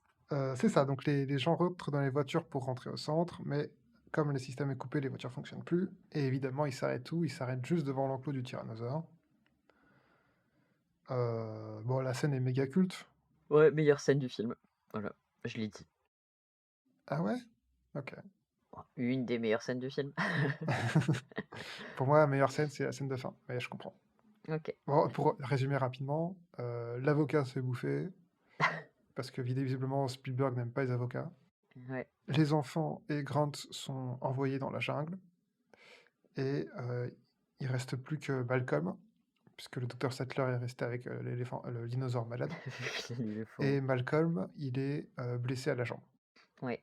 Alors, moi, j'ai quand même une question parce que du coup, dans cette scène, on a le T-Rex en fait qui va essayer de d'ouvrir la voiture des enfants pour manger les enfants. Ouais, Et je comprends pas pourquoi l'un des réflexes de la grande sœur, du coup, c'est de chercher dans la voiture une lampe, d'allumer la lampe et de l'agiter sur la tête du dinosaure. Et franchement, je me dis, je veux bien que quand on est enfant, c'est pas forcément la rationalité qui pousse le plus vite dans notre cerveau. Voilà, on peut être jeune, insouciant, etc. Mais quand même, avoir si peu d'instinct de survie, c'est quand même assez surprenant. Enfin, je vois, en fait, on sait même qu'est-ce qu'elle cherche à faire avec cette lampe? Je ne comprends pas. Et du coup, ça, j'avoue que c'est un des éléments qui m'a énervé parce que du coup, ça participe un peu à montrer que les enfants sont un peu stupides, quoi. Voilà. Alors que jusque-là, enfin, et après, en plus, c'est pas du tout une question enfin, ils ont pas l'air particulièrement bêtes. Mais du coup, ça, par contre, t'es vraiment en mode, c'est juste, je me mets en danger gratuitement parce que les scénaristes m'ont dit de le faire. ouais. Alors, j'avoue que j'étais pas méga concentré parce que je faisais autre chose pendant cette scène. Ah bah bravo. C'est comme ça qu'on prépare notre podcast, hein. Ah, je prépare très bien mon podcast. Je fais pas de recherche et je regarde pas de films. Et non, moi j'avais cru comprendre que genre en fait comme il faisait tout noir à cause de la tempête, elle allumait la lampe pour essayer de voir un peu autour d'elle, et Ah. qu'après elle galérait à l'éteindre. Et qu'elle était en mode, et il y avait son frère qui lui criait dessus genre coupe-la, et en fait elle y arrivait pas quoi. Oui, mais bon, enfin, je sais pas, bref. Tu une hackeuse et t'arrives pas à éteindre une lampe? Bref. Bah, tu peux pas vraiment hacker le code d'une lampe, je pense. Non, mais enfin, on s'entend. Non, mais c'est bon, elle a 12 ans, il y a un T-Rex devant elle qui essaye de la bouffer. Elle a été Ouais, abandonnée par l'avocat juste avant. Je peux c'est comprendre qu'elle vrai. soit un peu paniquée, D'accord, qu'elle trouve pas d'accord. le bouton. J'accepte. J'accepte cette explication. Et par contre, il y a quand même un truc qui m'a gêné dans cette scène dans le film.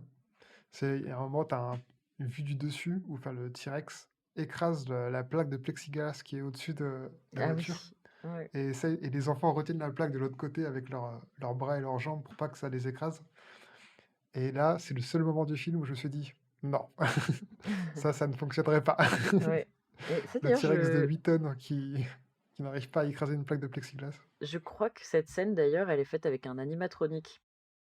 Ouais, je pense. Et enfin, surtout, je pense que dès que ça touche un élément, matériel, ça doit être un animatronics, non? Mmh. Oui, oui, je pense. Donc là, comme ça touche la Heu, plaque de plexiglas, ça doit être ça. Il y a quand même une grosse différence ici entre le film et le livre. ouais. C'est que dans le livre, il y a pas un T-Rex, il y en a 2. Oui, c'est vrai. Il y a le grand et le Il petit. oui. Et dans cette scène, dans le film, dans le livre, il y a les 2 qui apparaissent. Il y a d'abord le grand Mmh. qui qui casse un peu tout, et après le petit arrive et tue un personnage du livre. Et globalement, je pense qu'on peut un peu parler du T-Rex globalement ici. Euh, le T-Rex, je trouve qu'il est beaucoup... Enfin, comment dire? Il est extrêmement cool dans le film, hein, ça, il n'y a pas de souci, il est Mmh. incroyable, il fait... Voilà, il fait vraiment son taf. Mais il est aussi beaucoup moins présent que dans le livre. Dans le Oui, livre, on a carrément. vraiment plein de scènes où ils se font courser par le T-Rex. Mmh. Et je trouve que le T-Rex a vraiment une intelligence dans le livre qui est assez, qui fait assez peur, Mmh. qu'on retrouve un peu moins ici. Ouais, il y a plein de scènes qui sont trop intéressantes et qui font vraiment flipper et c'est vrai qu'il fait vraiment personnage à part, quoi, dans le livre et ce qui est pas trop le cas ici. Et parce qu'en fait, alors c'est un peu pareil dans le film, mais on verra plus tard qu'il y a un autre ennemi qui va apparaître avec les raptors. Mmh. Et en fait, je trouve que dans le livre, on a vraiment 100 ou 200 pages sur l'ennemi principal qui est le T-Rex, et où en fait le T-Rex il est un peu omniprésent. Alors que dans le film, en fait, enfin, il intervient à 3 4 moments, mais à part ça, en fait, on ressent pas trop le danger, quoi. Ouais. On repart Heu, sur Nerdy. Oh purée. on repart Bah, sur, c'est bon, c'est Nerdy, quoi. On repart sur Nedry. Euh, il s'est perdu dans l'île avec ses embryons. Il cherche la sortie, il la trouve pas. Il plante sa caisse et il se fait bouffer. Voilà, voilà. fin de Nedry. Fin de son Euh, arc narratif. C'est à peu près la même scène que dans le livre, en plus. oui, ça va plus vite et c'est tant mieux parce que dans le livre, c'est un peu long, c'est un peu chiant. Et c'est très gore, c'est très, très gore dans le Ouais, livre. Ça m'a fait aussi dire que là, le film, il avait vraiment décidé alors il y a beaucoup de gens qui meurent dans le film et c'est quand même pas non plus, enfin, il y a des trucs un petit peu gore, aussi.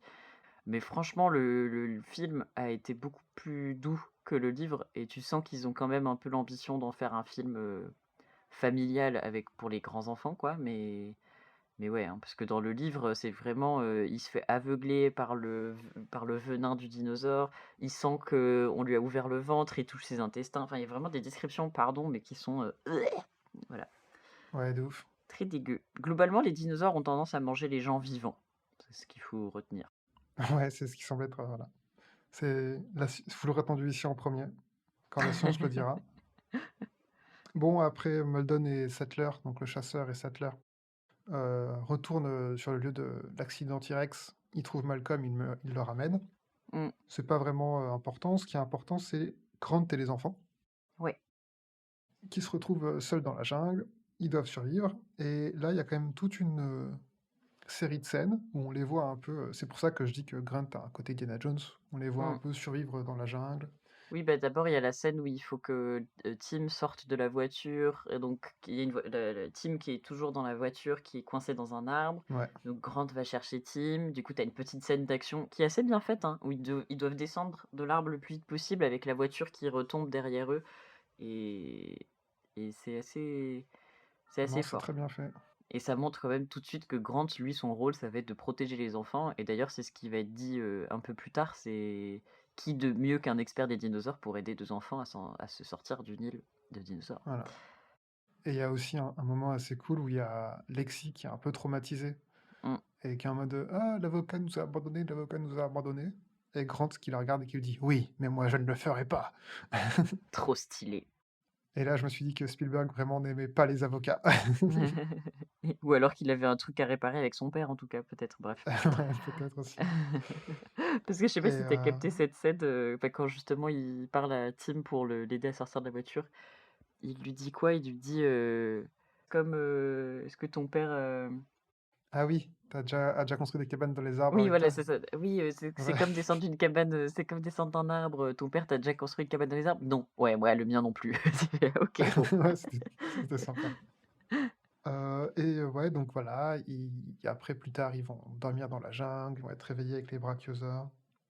Ouais. Euh, Ils croisent des gallimimus. Tu vois, j'ai révisé. Ouais, bravo. Mais mais avant ça, ils découvrent surtout que les dinosaures, pondent, des œufs et en fait peuvent se reproduire. Ouais. Parce que les gallimimus, c'est après les œufs, mais bon. Non, non, enfin, c'est dans la suite, non, c'est ça, hein, c'est bien. Ah ouais? Et OK, ouais, bon. c'est ça qui est cool. Oui.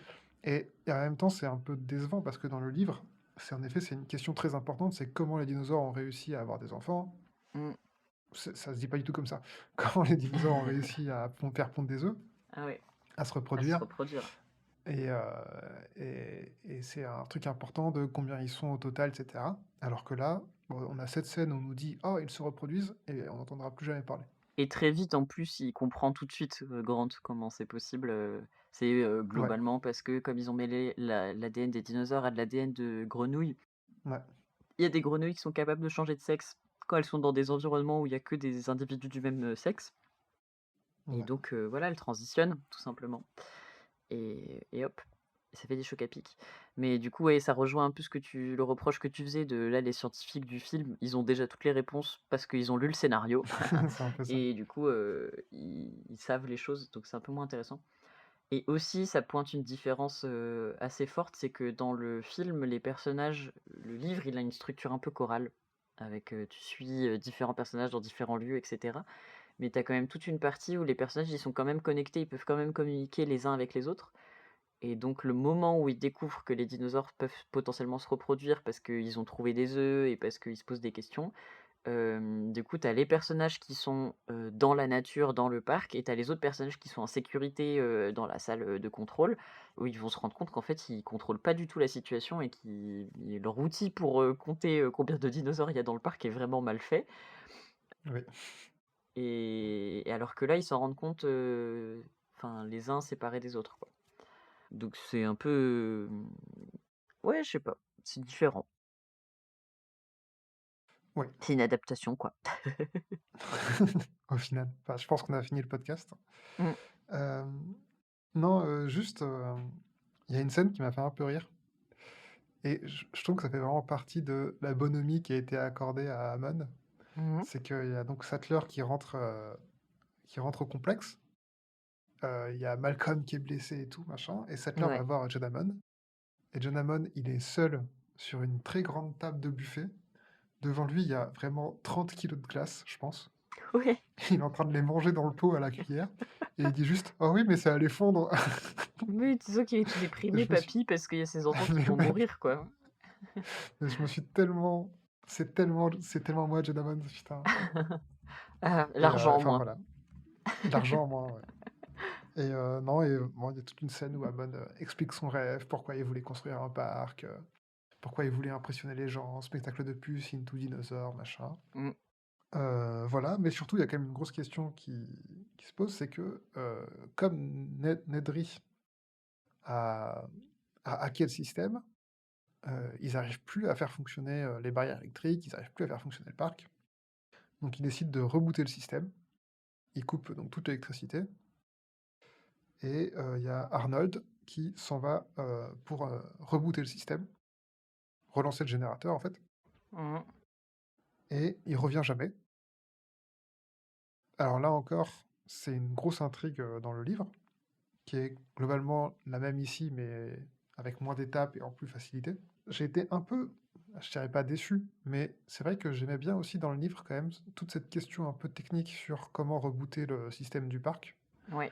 notamment parce qu'il y a tout un jeu sur la connaissance des ordinateurs et la capacité de le faire. Et dans le livre, à chaque fois, on a des grands tableaux avec les différents systèmes informatiques et tout, les différents sous-menus. Et en vrai, je trouvais ça assez cool d'avoir ce côté un peu Mickey énigme, où tu vois, tu regardes le tableau, tu dis ah oui, bah ça doit être dans telle catégorie qu'il faut aller, machin. Et tu réfléchis un peu en même temps que les personnages sur comment faire. Oui. Oui, c'est vrai. C'est vrai que ça, c'était un truc un peu sympa. Bon, j'ai dit qu'Arnold ne revenait pas, on va faire taire le suspense, il est mort, hein. Ouais. Ouais, Voilà. ouais. Et comme il finit par pas revenir, bah, c'est encore Muldoon et Sattler qui y vont.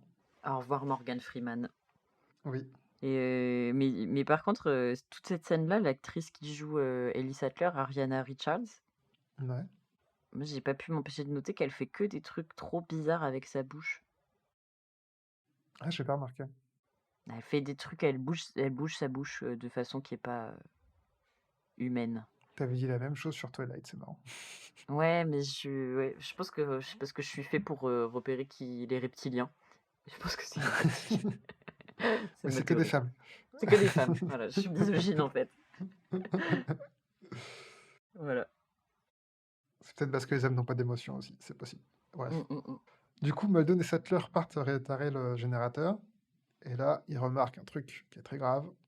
les raptors se sont échappés. Tin, tin, tin. Elle est trop bien cette scène quand même. Alors, tu parles de laquelle? De la scène où ils découvrent que les raptors se sont échappés ou de la scène de la chasse? De la scène de la chasse, pardon. Ah oui, elle est incroyable. Donc en effet, il y a Sattler qui part réparer et Muldoon décide alors, il dit qu'il va garder ses arrières pour la protéger. Moi, j'ai surtout l'impression que ce type veut buter des raptors, mais je sais pas. Oui, en tout cas, moi, je lui confierais pas ma vie parce qu'il est vraiment survie 0, quoi. Genre, c'est 0 sur 10, frère. Et donc en effet, Muldoon se fait avoir et c'est un peu une préparation au paiement puisqu'il se fait avoir de la manière dont Grant expliquait que les raptors chassaient Mm. au tout début du film. Ouais, sauf il se fait pas ouvrir le ventre, hein. Non, enfin on voit pas en tout cas. Non, et par contre, j'ai beaucoup aimé à quel point il y a genre, pop, petite fougère qui apparaît pile au bon endroit pour cacher le visage qui est en train de se faire dévorer vivant. Genre, bien joué la fougère. Grâce à toi, le film n'est pas PG-13. C'est ça. Bon, Sattler réussit à rebrancher le courant. Alors cette scène, sur le coup, elle est pas. Alors ce qui est intéressant, c'est que cette scène, elle reprend vraiment le principe justement dont je parlais plus tôt dans le livre, qui est qu'on a des personnages à différents endroits et qui vont être connectés, soit par la radio, parce que là, du coup, tu as Amand et Malcolm qui la dirigent Ouais, avec la radio, ou alors il y a vraiment cet effet choral de les actions d'un personnage vont avoir des conséquences sur d'autres personnages. Et là, typiquement, bah, c'est le fait qu'il y a Grant et les enfants qui sont en train d'escalader une clôture électrique ouais, pour pouvoir sortir de l'enclos du T-Rex.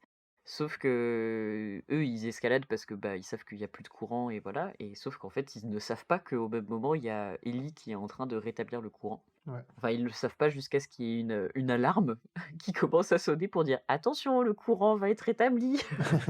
Donc, Vous allez vous il prendre va 10 000 falloir se volts? dépêcher. Ouais, voilà. Mais bon, en tout cas, j'ai trouvé que c'était un bon exemple de situation où on avait cet effet choral et cette connexion entre les personnages, Ouais, alors qu'ils sont pas au même endroit, quoi. ouais, c'est vrai. Dans le livre, moi, ce qui m'a gêné, c'est que justement, c'est qu'il y a plein de moments où cette structure chorale, elle est utilisée, mais elle est pas exploitée, et il y a des quelques moments où c'est utilisé. Je Mm. pense au fait, il y a une scène où il s'enfuit, enfin, il tombe dans une cascade, où il y a le dinosaure, le T-Rex qui les attend en bas de la cascade. Ouais, Cette scène est assez terrifiante. Et en fait, ils arrivent à s'en sortir parce que il y a Muldoon, justement, qui essaye de euh, tranquilliser le T-Rex en le tirant dessus. C'est un peu bizarre à dire comme ça, mais en gros, il veut le tirer un tranquillisant dessus, voilà, plus clair. oui, alors d'ailleurs, ça, j'ai pas bien compris parce que le tranquillisant, visiblement, il se tire au bazooka. Mais Ouais, bon, bref. j'ai pas, bon, En même temps, c'est un acceptons. tranquillisant pour un T-Rex, hein. Je pense que si Oui, tu c'est veux vrai, tirer c'est vrai. une... C'est comme ça qu'on fait chez nous. Et, et en fait, le fait qu'il lui tire dessus va attirer son attention et fait que le T-Rex laisse Grant et les enfants tranquilles. Mais sauf que les personnages ne savent pas mutuellement qui sont connectés à ce moment-là, quoi. Et ça, j'ai trouvé ça cool. C'est vrai. Et dans la même logique, sur la même scène, du coup, les enfants sont cachés derrière la cascade et ils essayent d'ouvrir une porte derrière la cascade et ils n'arrivent pas à l'ouvrir. Et en fait, c'est parce que c'est les gens dans le complexe qui font un truc avec le courant, je sais plus quoi, qui essayent d'ouvrir, qui font ouvrir toutes les portes, qui font qu'ils arrivent à l'ouvrir. Ah oui, tout à fait. Donc triple connexion. Ouais. En parlant de Grant et des enfants, bah, dans le film, ils finissent par retourner au complexe. Oui, assez vite, hein. Assez vite. Parce que normalement, c'est Ouais, toute une péripétie, hein. Enfin, ils prennent le ouais, ouais, ah oui. bateau, machin, ils passent par la volière des ptérodactyles, nanani, nanana. Il se passe plein de trucs qui là ne se passent pas. Et tant mieux parce qu'en fait, c'est déjà bientôt la fin du film en fait. Ouais, là, c'est vraiment, on arrive un peu à la fin. Grant et Sattler finissent enfin par se rejoindre. Ils tombent dans les bras l'un de l'autre parce que c'est un couple magnifique. Mm, Spoiler, non, pas du tout. mm. Ils décident que les enfants, ils vont se débrouiller tout seuls. Ouais, je vais aller dans la cantine. Voilà. Et là, surprise, pendant que Grant et Sattler font leur truc de grand, les enfants croisent des raptors. Et donc, ils vont se réfugier dans la cuisine. Et c'est la fameuse scène de la cuisine qui est trop bien. Ouais, elle est trop stylée. Cette fois, dans le livre, il y a qu'un seul raptor. Ouais. Là, il y en a deux. Et donc là, on a tout un truc sur l'intelligence des raptors parce que, en fait, déjà, ils arrivent à ouvrir les portes. Mm. Oui, et c'est vraiment ridicule. T'as Ellie qui dit il faudrait qu'il soit capable qu'ils aient appris à ouvrir les portes. Hop, plan suivant, raptor qui ouvre une porte. C'est ça. Et en fait, enfin, il y a aussi tout un truc où les raptors sont vraiment en train de chercher les enfants dans la cuisine et ils sont vachement méthodiques, où ils Oui, prennent chacun une allée, ils avancent doucement, ils regardent à gauche, à droite, etc. mais Ce qui est très très cool. Heureusement, les Ouais, enfants ont vécu tout un film et du coup, maintenant, ils savent se débrouiller tout seuls. exactement. Et, heu et ils arrivent à s'échapper. Alors, ils enferment un raptor dans la chambre froide. L'autre, il ne l'enferme pas, mais il le sonne un peu parce qu'il se tape contre un mur Oui, puis l'avantage, c'est que le raptor, il fonctionne vraiment comme un méchant, c'est-à-dire qu'il les regarde partir avec un air de: «Hein, je vous aurai» et il ne leur court pas après, à ce moment-là. Alors qu'il les voit, hein, c'est il ça. pourrait leur courir après, mais vraiment il fait: «Non, les scénaristes m'ont dit d'attendre un petit peu pour la scène suivante. Du coup, je Ça vous sera plus regarde sympa à partir». la prochaine scène. Ouais. Finalement, Grant, Sattler, les enfants s'enferment dans la salle de contrôle. Ils essayent de rebooter le système et c'est là que les raptors, essayent de forcer la porte Mmh mh. et c'est là où Lexi arrive et heu Je sais et hacker un elle réussit, ordinateur. elle. Voilà. «Ça ressemble à mes jeux vidéo!» Comme quoi jouer aux jeux vidéo, c'est utile. Ouais, ça vous sauvera des T-Rex et des dinosaures. Exactement. Ils arrivent à tout faire rebooter. Par contre, on peut parler dans cette scène du fait que tu as les 2 adultes qui sont en train de bloquer la porte, il y a un gun devant eux et tu as les 2 enfants sur Ouais. l'ordinateur et Tim qui regarde sa sœur. Je sais que c'est le retour qui le fait le plus souvent sur ce film, mais juste Tim qui pourrait se retourner et donner le gun. Genre et non, vraiment, il est en train de regarder sa sœur jouer aux jeux vidéo, quoi. Enfin, c'est vraiment, ah, les sales gosses et leurs, troubles de Ouais, l'attention. c'est vrai. Il y a vraiment que les sales gosses qui ont des troubles d'attention en plus. Mmh mh. Ouais, ouais, ouais, grave. Ils arrivent à s'échapper en partant dans les conduits. Bon, c'est pas voilà, c'est rigolo, mais c'est pas ça fait vraiment film d'action. Mmh. Ils rejoignent Hammond, ils partent en hélico. Mais non, tu as raté la fin, là. Pardon, oui, je vais un peu vite là. Attends, Pardon, what the excuse-moi. fuck, Ouais, excuse-moi. Ils arrivent dans la dans le salle de hall. réception, le hall d'entrée de Jurassic Park et là, ils sont foutus Ce qui parce est qu'il y a fou, genre 2 raptors. attends, et aussi ce hall quand même, on l'a vu au début parce qu'il Oui. était impressionnant, parce qu'il y avait le squelette d'un T-Rex et on est en mode: «Ouh là là, le T-Rex, on sait qu'il existe, on l'a pas vu encore». Depuis, on a vu le T-Rex. Qu'est-ce qui pourrait se passer d'impressionnant dans cette scène où pour l'instant il n'y a que des T-Rex, des dinosaures morts? Là, ils se font attaquer par des raptors vivants et qu'est-ce qui va se passer? Bah, sur la pointe des pieds, il y a un T-Rex qui arrive et qui chope le raptor pile au moment où il saute et personne l'avait vu avant. Personne ne l'a le même dinosaure qui fait vibrer des verres d'eau et qui fait boum boum quand il marche, là, je suis d'accord avec toi, j'ai noté, c'est le T-Rex le plus discret, enfin la plus discrète du monde, genre vraiment. Bah, c'est ce que 2 heures de perdu appelle l'effet Jurassic Park. Ah bon? C'est le fait de ne pas voir un truc qui est vraiment évident. Ah oui, moi j'appellerais ça, juste, tu sais, c'est l'expression: «Ne dit-on pas, discret comme un T-Rex?» Subtil comme un Pas mal. T-Rex. Et donc le T-Rex, chope un raptor et les humains en profitent pour s'échapper. Deus T-Rex machina, quoi. Pardon. Ah, bah, exactement. Et heu et ils s'échappent, ils retrouvent Abbott et Malcolm qui les attendaient, ils prennent un hélico, bim bam, ils s'en vont et c'est la fin de Jurassic Park. Et oui, déjà, au bout de 2 heures. Comment on sait au final si Jurassic Park c'était mieux dans le livre? Maëlo, selon toi, quel est l'élément d'adaptation raté? Bah, du coup, on en a déjà un peu parlé. Je Même si j'ai du mal avec beaucoup de choses du livre, ce que je retiens et ce que j'apprécie, c'est, tous ces moments un peu de mystère et de suspense qui, pour moi, manquent un peu au film, qui du coup et devient vraiment, enfin, le film a pris ce que le matériau du livre avait à proposer et en a vraiment fait un film d'action et d'aventure. Ouais. Ce qui est dommage, c'est qu'on a des personnages qui nous sont présentés comme des scientifiques et en fait, on bénéficie pas trop de leur, capacité de réflexion et c'est dommage parce que du coup, nous-mêmes en tant que spectateurs, on n'est pas trop amenés à réfléchir à ce qui se passe. Dès qu'il y a un mystère, en fait, il est très vite élucidé ou alors même on s'en fout et je trouve que ça, c'est un peu dommage. On aurait pu même juste avoir un mystère un peu tout simple. Rien que le fait de comment ils se reproduisent, tu vois, on aurait pu ne pas en parler et avoir la réponse à la fin, enfin, des trucs un peu regrettables. OK. Et je me permettrais d'ajouter que je pense que c'est le côté huis clos qui fait que du coup, dans l'ensemble, ça paraît moins dangereux, quoi. Parce qu'il y a un truc dont on n'a pas trop parlé, c'est qu'il y a un grand arc narratif, il y a toute une trame narrative dans le livre sur le fait qu'ils savent assez vite qu'il y a des dinosaures qui se dirigent vers le continent parce que l'île est alimentée par un bateau et ils savent qu'il y a des raptors qui sont sur ce bateau et du coup, l'enjeu aussi de Grant et des enfants, c'est de rentrer le plus vite possible pour pouvoir prévenir, qu'il y a des dinosaures sur le bateau parce qu'ils ont aucun moyen de prévenir, les gens, du centre et ça, je trouvais que c'était un truc intéressant de tension qui était pas bien exploité dans le livre. que je trouvais pas bien amené du tout, mais que je trouvais intéressant quand même dramaturgiquement. Sympa. Et toi, c'est quoi l'élément d'adaptation qui est raté selon toi? Moi, je voulais reparler du couple Grant et Sattler. Mmh. Alors, en fait, je pense aussi que c'est parce que j'avais un biais quand j'ai lu le livre, mais quand j'ai lu le livre, il y a quand même plusieurs moments assez gênants où Sattler se fait reluquer de manière plus ou moins grossière, par, d'autres personnages Mmh. et Alan s'en rend compte et ça le fait un peu marrer et comme moi, je pensais qu'ils étaient en couple, j'étais méga mal à l'aise avec, cette relation-là et en fait, on apprend, vraiment au milieu du livre, vers la page 300 et quelques, qu'en fait, ils sont pas du tout ensemble et que c'est juste, Sattler, c'est son élève, quoi Mmh.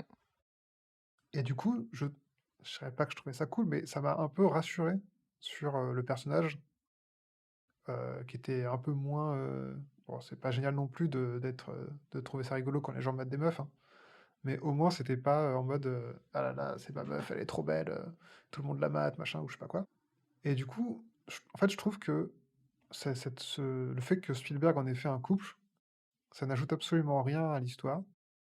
Je trouve que ça a pas beaucoup d'intérêt. Oui, Grant qui est jaloux quoi, de Ian Malcolm.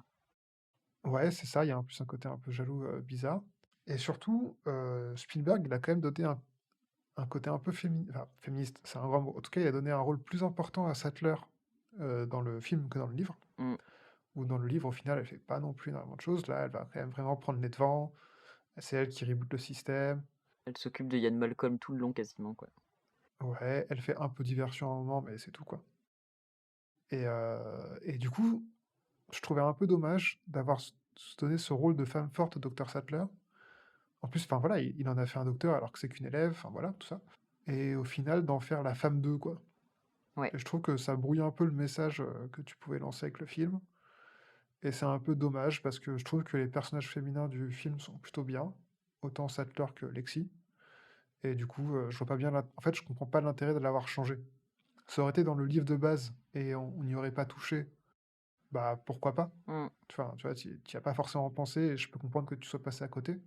Mais le fait d'en faire un changement exprès, bah, je vois pas l'intérêt du changement.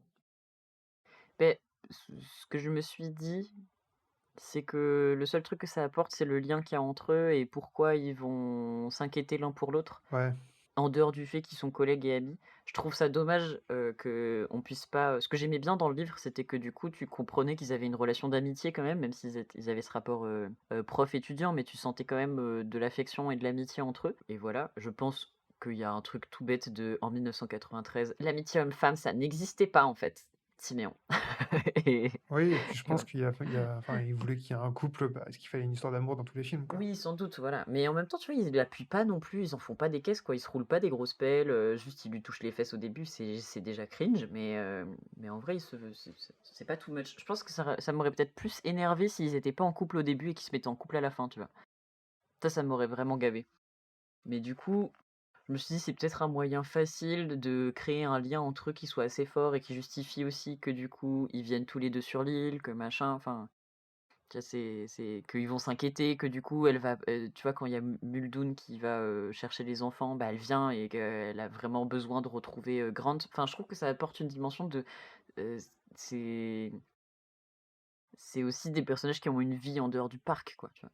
Ce qu'on n'a pas trop. Dans le livre, on a beaucoup d'éléments sur, leur vie en dehors. On sait que Sattler, elle va se marier avec quelqu'un, plus tard, que, Grant, il a eu, une femme, qui est décédée. Enfin, du coup, ça crée de la sympathie pour eux et là, dans le film, bah, c'est un moyen facile d'avoir de la sympathie pour les personnages aussi, tu vois? Je trouve, de s'identifier à eux, quoi, de se dire: «Ah, Ouais, peut-être, c'est ça. En tout cas, ouais, bon, j'ai pas été convaincu, hein. ouais, je comprends». Milo, est-ce que par contre, il y a un élément d'adaptation que tu as trouvé réussi, qui t'a plus plu dans le film que dans le livre? Évidemment, moi, j'ai mis 3 cœurs sur la scène du T-Rex. Alors Voilà. laquelle? La La première. la 1re scène du T-Rex, OK.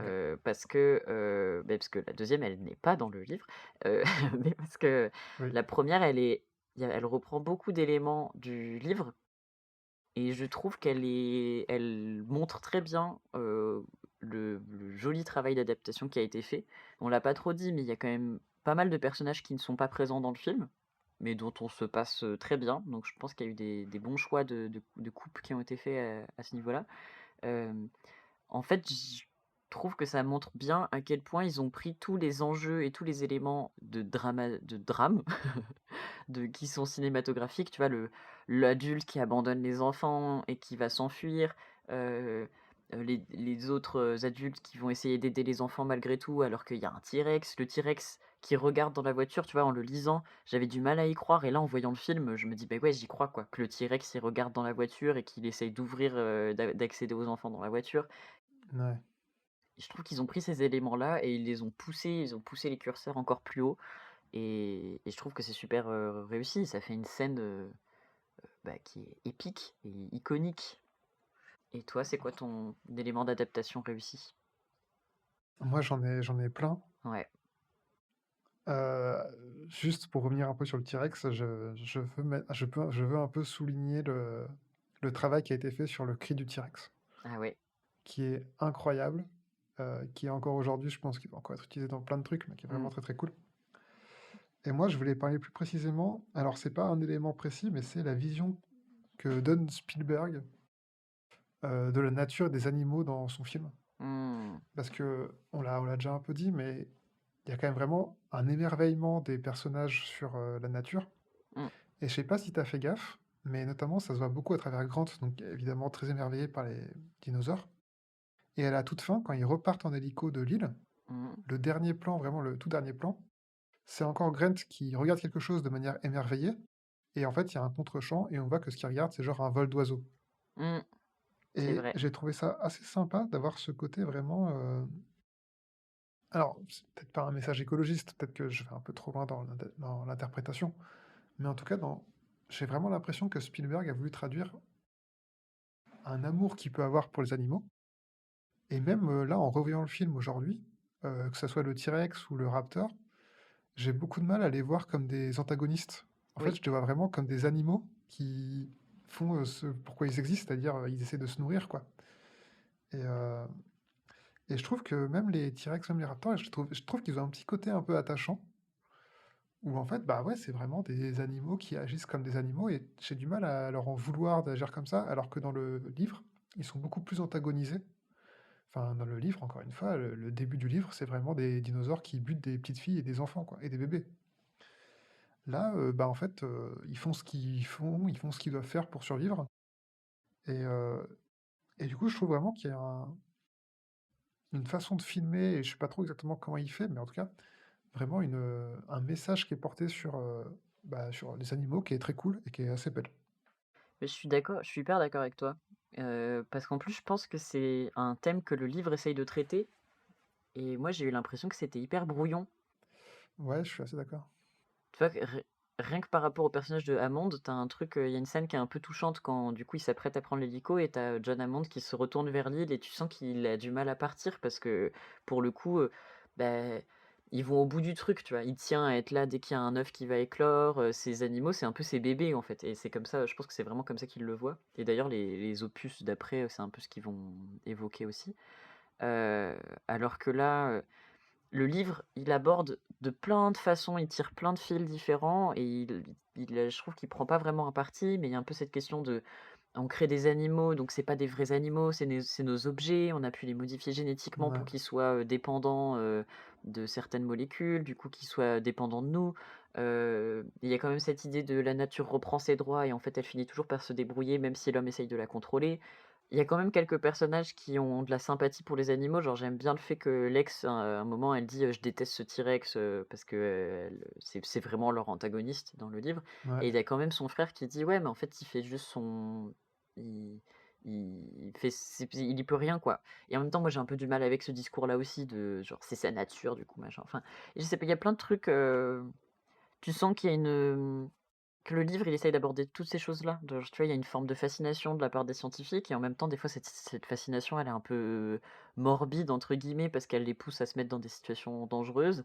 Il y a tout le bébé raptor dont on n'a pas parlé, mais il y a cette scène, avec le bébé raptor qui est trop mignon, mais où du coup, il y a Grant quand même qui le tient de façon, hyper scientifique ouais, et il se fait engueuler parce que les gens lui disent: «Non, mais en fait, c'est des animaux aussi qui sont fragiles, ils sont pas, on insiste beaucoup sur le fait que ces animaux, ils se sont quand même éteints il y a des millions d'années, et du coup, ils ne sont pas adaptés au fait de vivre, en cohabitation avec nous» et donc il y a quand même, toutes ces questions-là et je trouve que le livre, il balance tout ça et en fait, il en fait pas grand-chose au final, enfin ou en tout cas moi je l'ai pas compris et j'ai pas compris s'il y avait une conclusion à ça. Bah, ouais, je suis d'accord avec toi. Je trouve que le livre, il a un peu un côté bons animaux, mauvais animaux, Mmh, où genre, il y a des animaux, ils sont bons et il faut les respecter, et d'autres, ils sont mauvais, donc il faut les éradiquer, quoi. ouais. C'est un peu l'impression que j'avais du bouquin, et je trouve que le film rentre pas du tout là-dedans. Je trouve vraiment qu'il y a un émerveillement pour les dinosaures, mais aussi, comme je dis, pour la nature aujourd'hui, quoi. Mmh, Et je trouve ça assez sympa de le voir comme ça. carrément. Et enfin, Maëlo, est-ce que tu as un regret ou un manque? Est-ce qu'il y a quelque chose qui était dans le livre et que tu n'as pas retrouvé dans le film? C'est surtout des scènes.